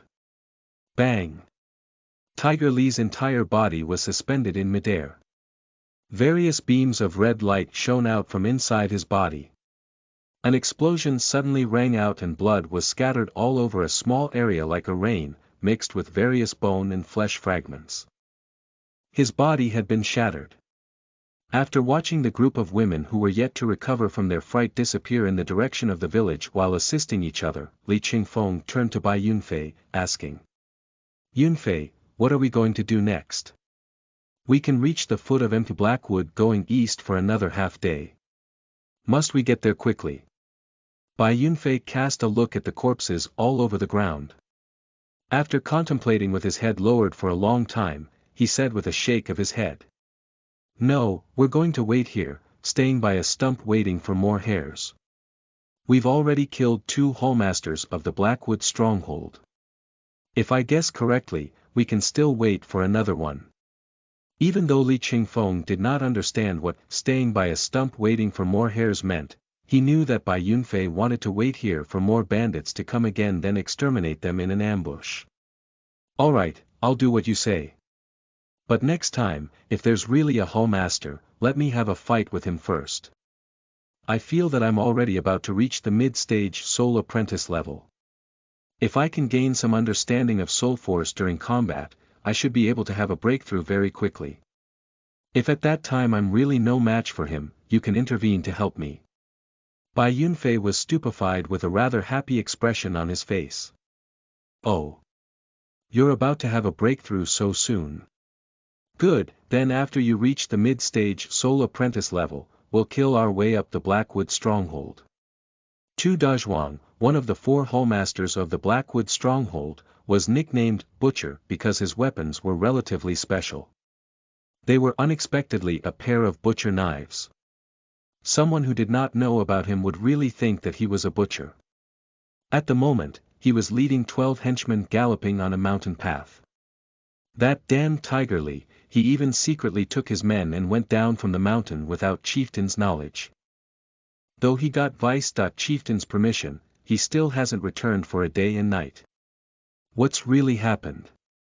Could it be something has really happened? Tu Dazhuang was thinking with a somewhat impatient expression while riding a horse, his face ugly and ferocious and full of whiskers. Hallmaster, there seems to be someone in that vacant area up ahead. They are our stronghold's men. Hearing this, Tu Dazhuang raised his head to take a look. Indeed, there seemed to be many people lying in disorder in a vacant area not far up ahead. Even though he could not see the situation clearly, he could tell that they were none other than bandits from the Blackwood stronghold. Oh. Could it be this whole bunch of bastards got drunk and have been sleeping ever since? Impossible. Quickly go take a look. Tu Dazhuang gave an order. His group of mounted men sped up and rushed into the vacant area. When they just approached those men who were lying on the ground, a bloody stench rushed into their noses. Tu Dazhuang's expression immediately changed. When they came near them, they suddenly discovered that there were corpses all over the ground. Moreover, these corpses had obviously been manipulated by someone to make it impossible to see clearly from afar that they were already dead. This is bad. It's an ambush. Everybody prep. It seemed all bandits' warnings just could not be finished, or perhaps Bai Yunfei never gave them a chance to finish what they were saying. The moment Tu Dazhuang uttered a word of warning, 2 silhouettes suddenly jumped out from within the pile of corpses and rushed straight at the bandits not far in front of them. Bai Yunfei fought without any suspense. The ordinary bandits were handled by him easily. The battle between Li Qingfeng and Tu Dazhuang, however, was rather long. In fact, Li Qingfeng was a bit weaker than his opponent, but after ending his fight, Bai Yunfei had been watching their fight on one side while holding his spear, making it impossible for Tu Dazhuang to focus his mind on fighting. Tu Dazhuang felt like his hands and feet were bound, but Li Qingfeng were fighting to his heart's content. His 2 daggers flew up and down, causing one wound after another on the opponent's body. Of course, there were quite a few wounds on his body too, but he had an advantage over his opponent, namely, he was wearing an upgraded soft armor on his body. As they kept fighting each other, Li Qingfeng's speed and strength suddenly unexpectedly improved quite a lot. Bai Yunfei was happy inside. I didn't think he'd make a breakthrough to reach the mid-stage soul apprentice level right in the middle of a fight. When one was rising, the other was falling. Xuanhuan was gradually put at a disadvantage. Eventually, relying on the additional effects of the two daggers, Li Qingfeng made him bleed to death. When the fighting had finished, Bai Yunfei lifted an unconscious bandit up and threw him to one side. This was the only bandit he had not killed. Then he took out a bottle of medicine and gave it to Li Qingfeng, saying, "Let's rest for a while. After that, we'll learn about some circumstances of the Blackwood stronghold." In a spacious hall in the Blackwood stronghold, a middle-aged man who looked gentle and cultivated was sitting in the head position. He was none other than the chieftain of the Blackwood stronghold, Han Shao. In the first subordinate chair on the left, there was a burly man with a yellow face. This was the vice-chieftain Yang Tian. Next after him was an ordinary-looking middle-aged man. He was the only remaining of the 4 hallmasters in the stronghold, Shao Chen. At the moment, these men were all listening with solemn expressions to the report of a bandit in the hall. Han Zhao's expression became more and more unsightly. Eventually, he could not help smashing an armrest of the chair he was sitting in with a smack of his palm and roaring exasperatedly. "Who can tell me what's going on? Tiger Li went down from the mountain without permission and hasn't returned. Butcher was sent to look for him but hasn't been heard from ever since either. Even the several batches of men sent afterwards to probe into the situation have all gone missing in action. What's happened? Could it be there are fierce floods and savage beasts at the foot of the mountain? They have all gone missing without a trace. Does someone want to target our Blackwood stronghold?" Han Zhao's elegant-looking face was now somewhat ferocious. When his eyes swept over that man who was reporting, he immediately felt like he had fallen into an ice cellar. He sat on the floor with a dreadfully pale face, his entire body trembling. Chieftain, I don't know either. Don't be agitated, Chieftain. If there's really a strong enemy outside, then we must not lose our presence of mind." That rude-looking vice-chieftain Yang Tian was unexpectedly rather calm at the moment. After stopping Han Shao from getting mad, he continued. "The current situation is unclear, so we must not throw ourselves into disarray and let the enemy take advantage of this. Do you have any opinions?" Han Shao asked after calming down a bit. "Hallmaster Li and Hallmaster Tu haven't returned. I think it's most likely they have already met with accidents. They are late-stage soul apprentices and have several dozen subordinates, but none of them has returned. My guess is that the enemy are very likely soul cultivators too, and not weak ones at that. The most important thing is, they have very likely come here to specifically target our Blackwood stronghold. But the big powers in the several cities nearby all know that our Blackwood stronghold is backed by our school. Even the local authorities turn a blind eye to us. Who would want to target us? The enemy have eliminated all the men we've sent to probe, naturally because they don't want us to know their identities, and also because they want to put us under a mental strain. I feel that we'd better not send anyone down from the mountain again. Let's strengthen the defense on the mountain and see if we can lure the enemy into going up the mountain." But what? Han Shao asked doubtfully on seeing his somewhat unsightly expression. Hallmaster Zhong escorted the tributes back into the school. He should have already returned to the stronghold. But now I'm afraid. What? Han Shao was so shocked that he stood up all of a sudden, stared at Yang Tian and asked. "You mean, even Hallmaster Zhong has also fallen victim to the enemy?" After seeing Yang Tian nod, Han Shao sat back down in a somewhat dejected manner and waved his hand to everybody, saying, "All of you can leave. Just do as Vice-Chieftain said. Strengthen the defense on the mountain and report immediately if there's an infiltrator. At a secret place in the forest at the foot of empty Blackwood, from here, it was possible to see the only road leading up the mountain. After practicing spear techniques, Bai Yunfei was leaning on a tree resting. Li Qingfeng looked at him and asked somewhat doubtfully. Yunfei, those bandits haven't made a move for 3 days already. Are we going to keep watching at the foot of the mountain like this? Though we have brought quite a lot of food with us, it's nothing compared to those bandits, right? What are we going to do if they don't come down from the mountain for a month or two? Bai Yunfei took out his bag of water, drank a gulp and said smilingly. Don't worry. It's those bandits who should worry. We already learned a bit about the situation on the mountain. Of the soul cultivators on the mountain at the moment, that late-stage soul personage vice-chieftain alone is enough to draw both of us into an arduous struggle, not to mention that mid-stage soul warrior chieftain. There's also a late-stage soul apprentice hallmaster. If we charge up rashly, it's very likely we'll put ourselves in danger. Are these bits of information we extorted useful? What if we have been deceived? Li Qingfeng asked somewhat doubtfully. We can't trust them completely, but they're not totally useless. At least we know roughly the power of the bandits on the mountain, the general terrain and some secret spots to keep watch. Looks like they won't come down from the mountain of their own accord. Then, tonight let's go for a walk on the mountain. Late at night, a soundly sleeping Han Shao was suddenly woken up with a start by a clamor. He quickly stood up with vigilance. When he had just put on his clothes, knocks on the door rang out. A bandit reported outside the door. Chieftain, someone has gone up the mountain secretly. Hallmaster Shao has already rushed to the site of the incident. When Han Shao arrived at the hall of the stronghold, Vice-Chieftain Yang Tian happened to arrive at the same time as him. After seeing Han Shao, Yang Tian said with a somewhat anxious expression. Chieftain, let's hurry over there.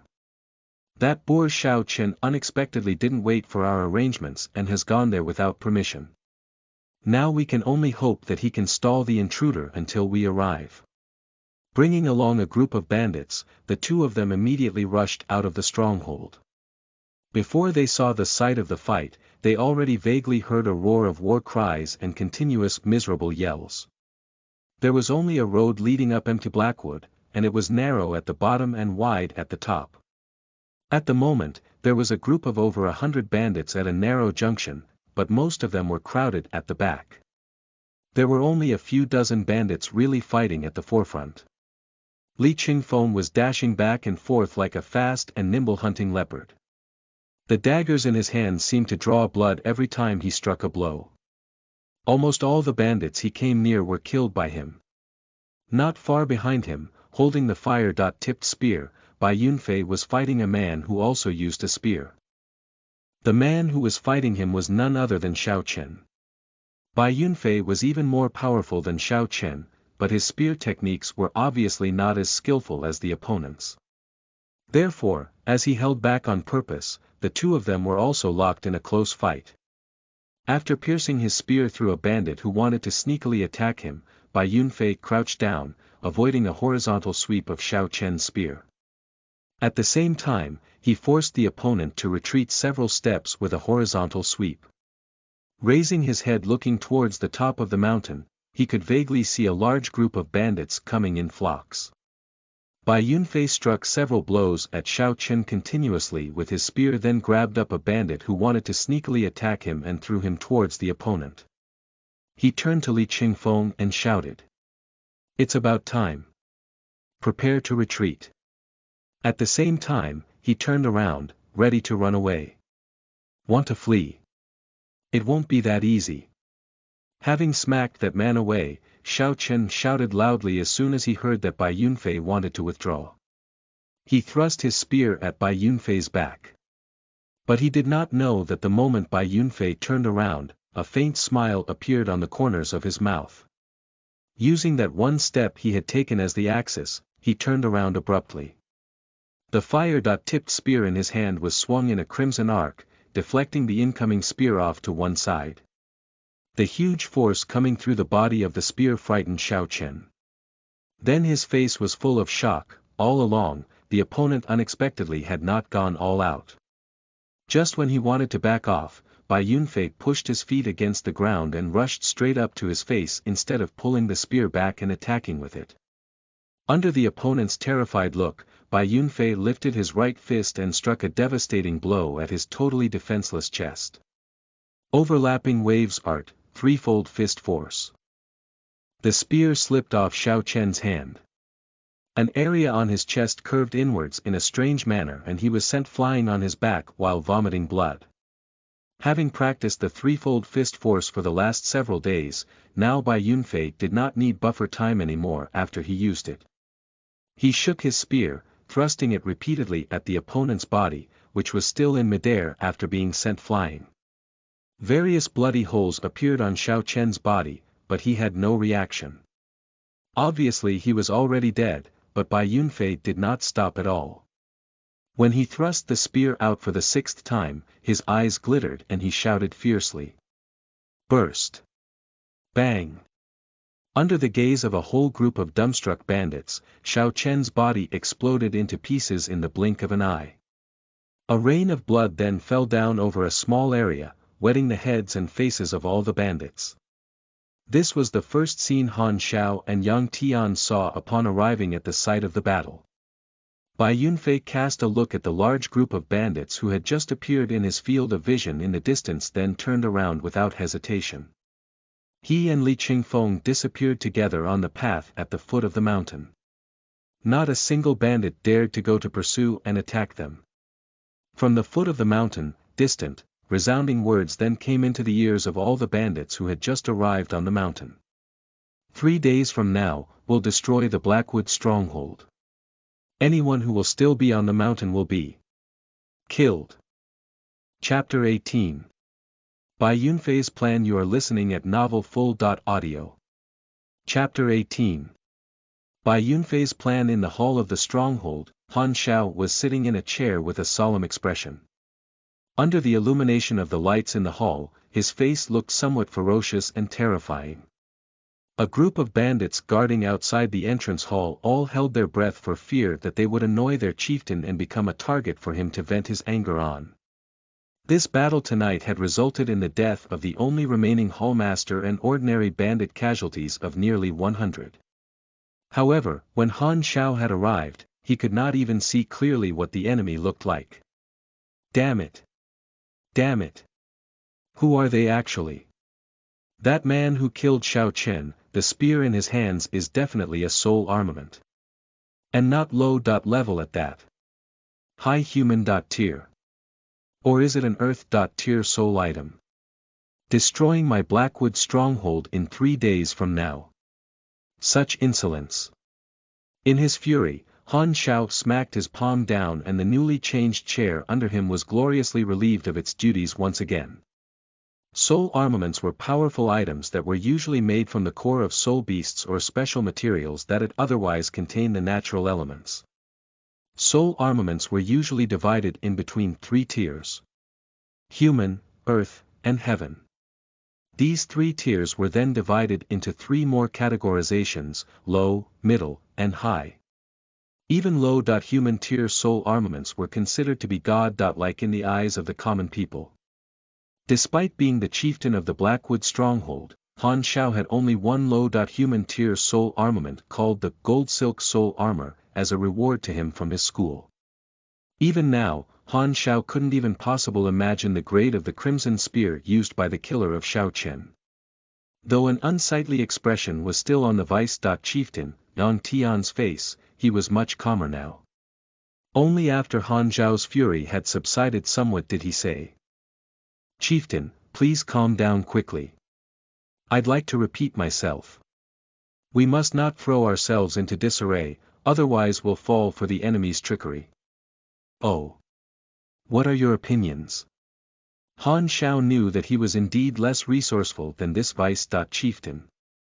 There had been many times when Yang Tian had played the role of counselor in the stronghold. Firstly, I can confirm one thing, that is, the enemy are definitely not very strong, or else they would have already gone up and attacked us directly. I guess it's very likely they don't have someone more powerful than a soul warrior among them. Besides, the intention of the two men on the mountain tonight was very obvious too. It was a scare tactic. Not us, they wanted to frighten those ordinary people under us. To these people, soul cultivators are extremely powerful beings. Seeing with their own eyes a normally lofty Hallmaster killed like that was an unexpected shock to them. Plus, that man said those words in the end. I think. Within the next several days, there will most probably be some unforeseen events happening in the stronghold. You mean? Some will flee from the stronghold. Very likely. Are they stupid? Those men are waiting at the foot of the mountain. How can they come out without getting killed? If they think that they'll definitely die by staying here, some will be willing to give it a try. After all, what that man said in the end was anyone who stays on the mountain will die, in other words, anyone who leaves the stronghold can live. This should be what they think. Humph. If someone dares to defect from the stronghold, we won't need to wait for the enemy to go up the mountain, 'cause I will snap his neck before that. The execute 1 to warn 100 method is best used when only a small part have made up their minds to run away and the majority are still hesitating about whether to run away or not. For the next several days, let's tell our trusted men to pay more attention to what those subordinates will do. Yang Tian's expression was rather frustrated. This plan of the enemy was really too wicked. They had yet to officially go up the mountain to attack, but they had already caused disunity in the stronghold. That man said they will definitely destroy the stronghold in 3 days from now. Can we believe his words? Han Shao asked in a hurry after remembering a problem. Of course we can't. It's just a ploy to unnerve us. But we can't rule out the possibility of it being a ploy within a ploy. They may kill their way up the mountain in 3 days from now. But if we only pay attention to this 3 days from now deadline, it's very likely they'll launch a sneak attack on us before that. Alas! It's very obvious the enemy have achieved their goal. Now, because we can be attacked anytime, we have no choice but to be concerned and vigilant all day long. Then what should we do? Hearing him say so, Han Shao was also somewhat flustered inside. There's no other way.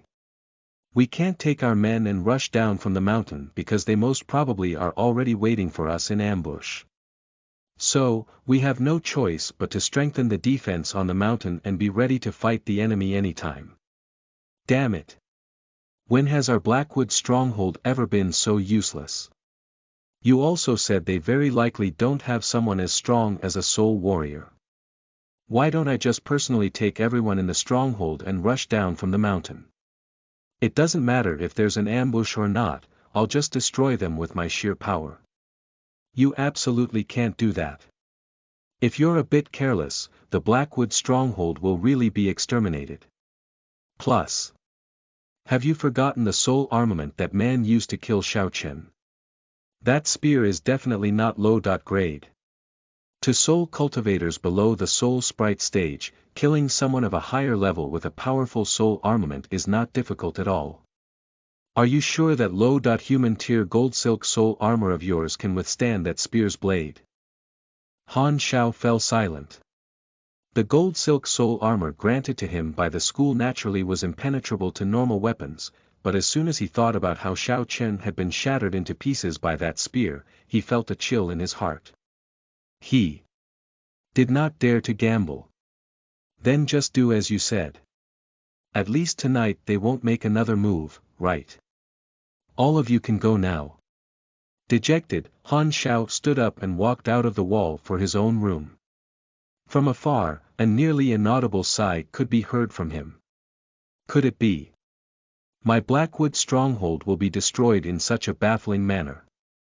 At the foot of empty Blackwood, Bai Yunfei and Li Qingfeng were sitting in a grove treating the wounds on their bodies. This battle was really satisfying. Those inhuman bandits who normally looked at us like we were ants they could kill whenever they like were killed by me with ease stroke after stroke. If I had possessed this power earlier,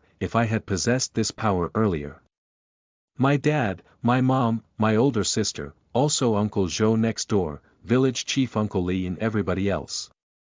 Li Qingfeng mumbled to himself while leaning on a tree looking into the sky through the gaps between the leaves. Now that I have the power, I'm going to exterminate all bandits. Kill them all. Are you okay, Qingfeng? You.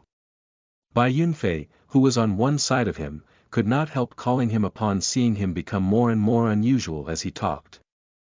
Li Qingfeng stopped talking to himself, massaged his head a bit, then smiled at Bai Yunfei, saying, I know what you are worrying about, but rest assured, I won't lose myself. Those bandits all deserve to die. I'm just taking revenge for myself and those who died. There's no other goal. I won't become a murderous demon. Bai Yunfei let out a sigh of relief, saying, yeah, they all deserve to die.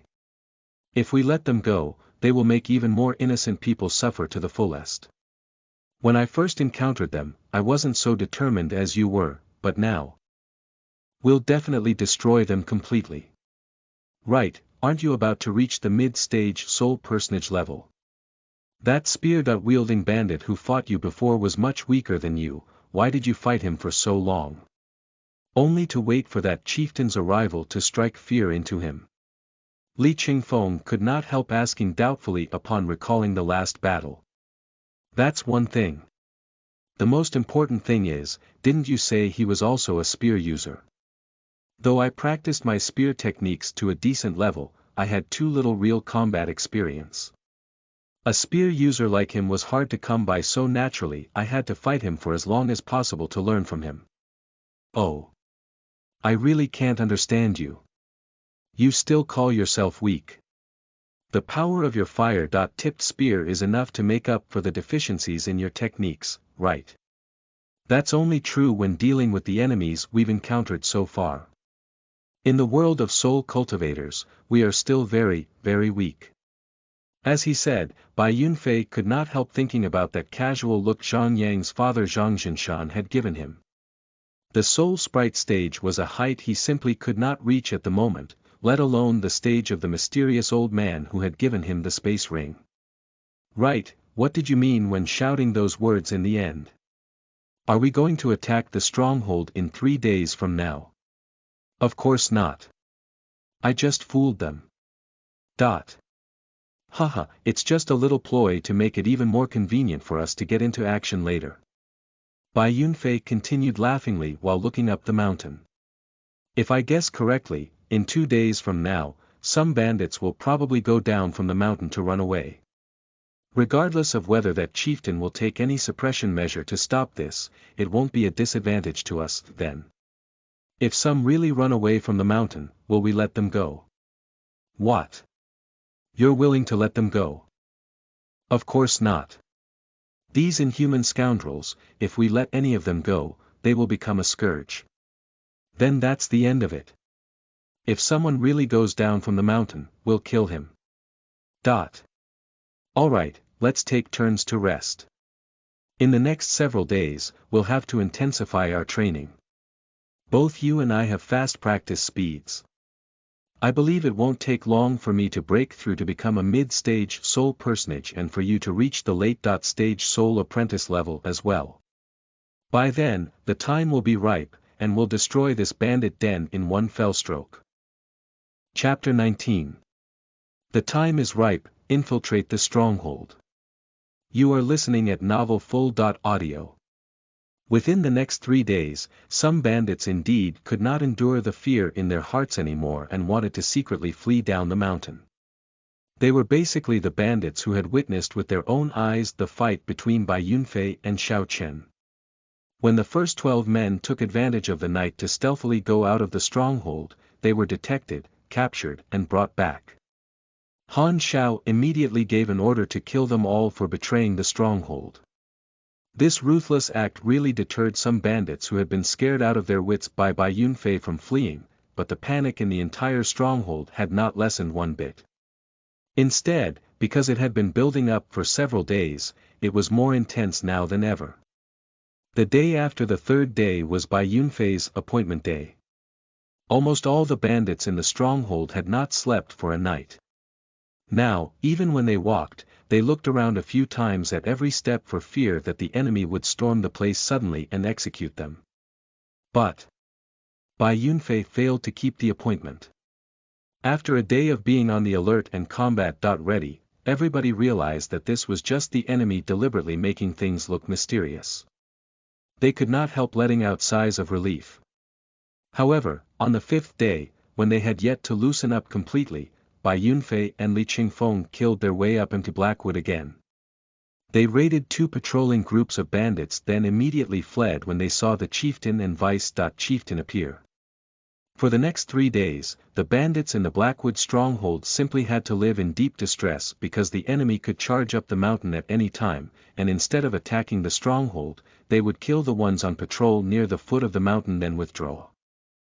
The chieftain and vice-chieftain once waited with their men for an entire day at the entrance, but nothing happened at all. As soon as they returned to the stronghold, the enemy came out again. Unexpectedly, when Han Xiao and Yang Tian regained their composure, there were already fewer than 200 men left in the stronghold. In the hall of the stronghold, Yang Tian looked at the pieces of the tables and chairs destroyed by Han Xiao in his anger all over the floor, then said slowly, "Chieftain, if this goes on, we simply can only wait for our deaths.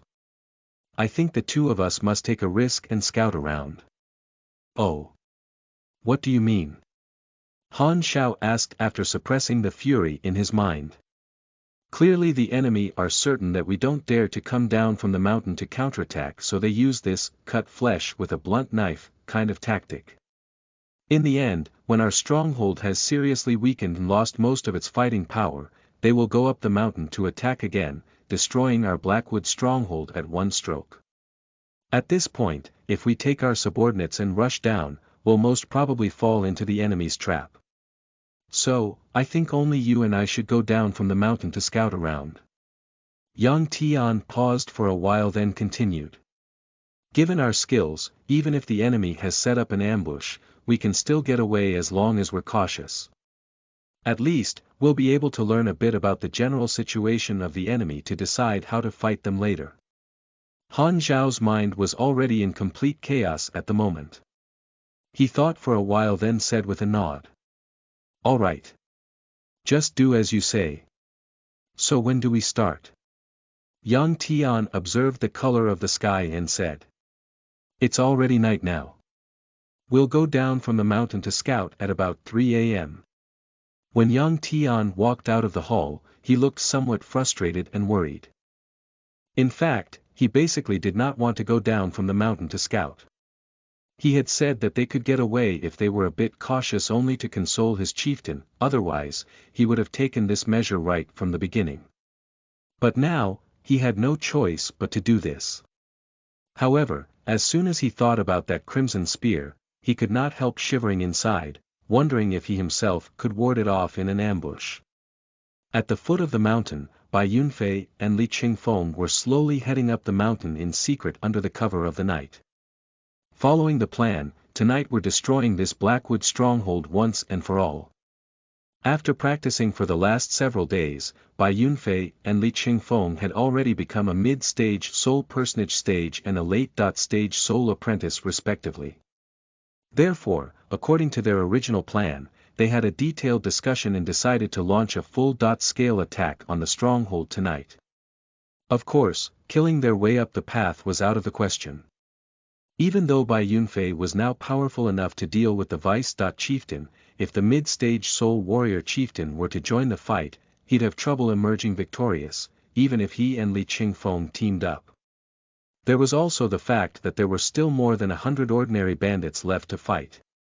Therefore, they finally decided that Bai Yunfei would infiltrate into the stronghold first and find an opportunity to kill the vice-chieftain. If he succeeded, tonight they would definitely be able to destroy the Blackwood stronghold completely. Thanks to the sneak attack tactic they had been using for the last several days, they were rather familiar with the entrance area. Add to that the intelligence they had extorted earlier, and Bai Yunfei already had a general idea of the situation on the entire empty Blackwood. Now the patrol intensity of those bandits was obviously much weaker than before. This coupled with his nimbleness and stealth allowed Bai Yunfei to infiltrate into the stronghold without being detected by anybody. Although he already had a layout of the stronghold's interior in his mind, upon really entering it, he felt that this stronghold was rather large. He had to carefully avoid the bandits who were patrolling back and forth too, so after going for a while, he felt somewhat confused and disoriented. Now he had no choice but to plan to capture a bandit and extract the location of the vice-chieftain's dwelling place from him. When he arrived at the side of a room, some food smells came out from inside. Apparently this was the kitchen. Moreover, there were vague sounds of movements inside. It's already night now. Most of the bandits are resting. Could it be someone got hungry and ran over here to find something to eat? This is just right. I choose you. After looking around, Bai Yunfei carefully pushed open that unlatched door. He rushed in like a flash, then dashed up to the back of the person in the room and covered the target's mouth with his left hand. When he lifted his right hand, the glacial pricker had already appeared in his hand. He put it on that person's neck and shouted in a low voice. Don't make a sound. Or I'll kill you right away. Captured all of a sudden, that person let out muffled shouts instinctively. However, after hearing his words, they stopped doing this at once obediently, but they could not stop their body from trembling all over. Oh! Only thanks to the dim moonlight outside the window did Bai Yunfei see clearly that the target was unexpectedly a woman. Could it be this was a female bandit? Bai Yunfei was doubtful for a short while, but then he said threateningly. I'll let go of you now. Don't shout. Or I'll kill you just like I killed other bandits. That woman was trembling non-stop in fear, but after hearing these words, she was stupefied for a while, then unexpectedly relaxed. Without struggling, she nodded slightly. Bai Yunfei slowly loosened the hand which was covering her mouth, but the glacial pricker still had yet to move away from her neck. If she dared to shout for help, he would kill her instantly. That woman slightly gasped for air, then said in a low voice. You are the person who wants to destroy the stronghold. You have come to rescue us. Oh. Bai Yunfei was stupefied. What did she mean? Seeing that this woman did not want to shout for help, he put the pricker down a bit, then took half a step backwards. Only now did he see clearly the woman in front of him. This was an ordinary middle-aged woman dressed in somewhat shabby clothes. She was looking at Bai Yunfei with an expression full of hope. No matter how he looked at her, she resembled a virtuous woman in a common village instead of a bandit. You're not a bandit. Who are you? Bai Yunfei asked in a low voice. I came from Qing village 100 kilometers to the west side of empty Blackwood. A year ago, the bandits captured me and brought me up into the stronghold to do the washing and cooking for them. Besides myself, there are still many people locked up in this stronghold. It's still tolerable for old people like me because we're only in charge of the rough work and the food. But those young women, not only are they forced to work, they are also tortured. I beg of you, please save them. The middle-aged woman implored in a low voice as if she was clutching at the only life-saving straw. Unexpectedly, there were still many abducted women in this stronghold.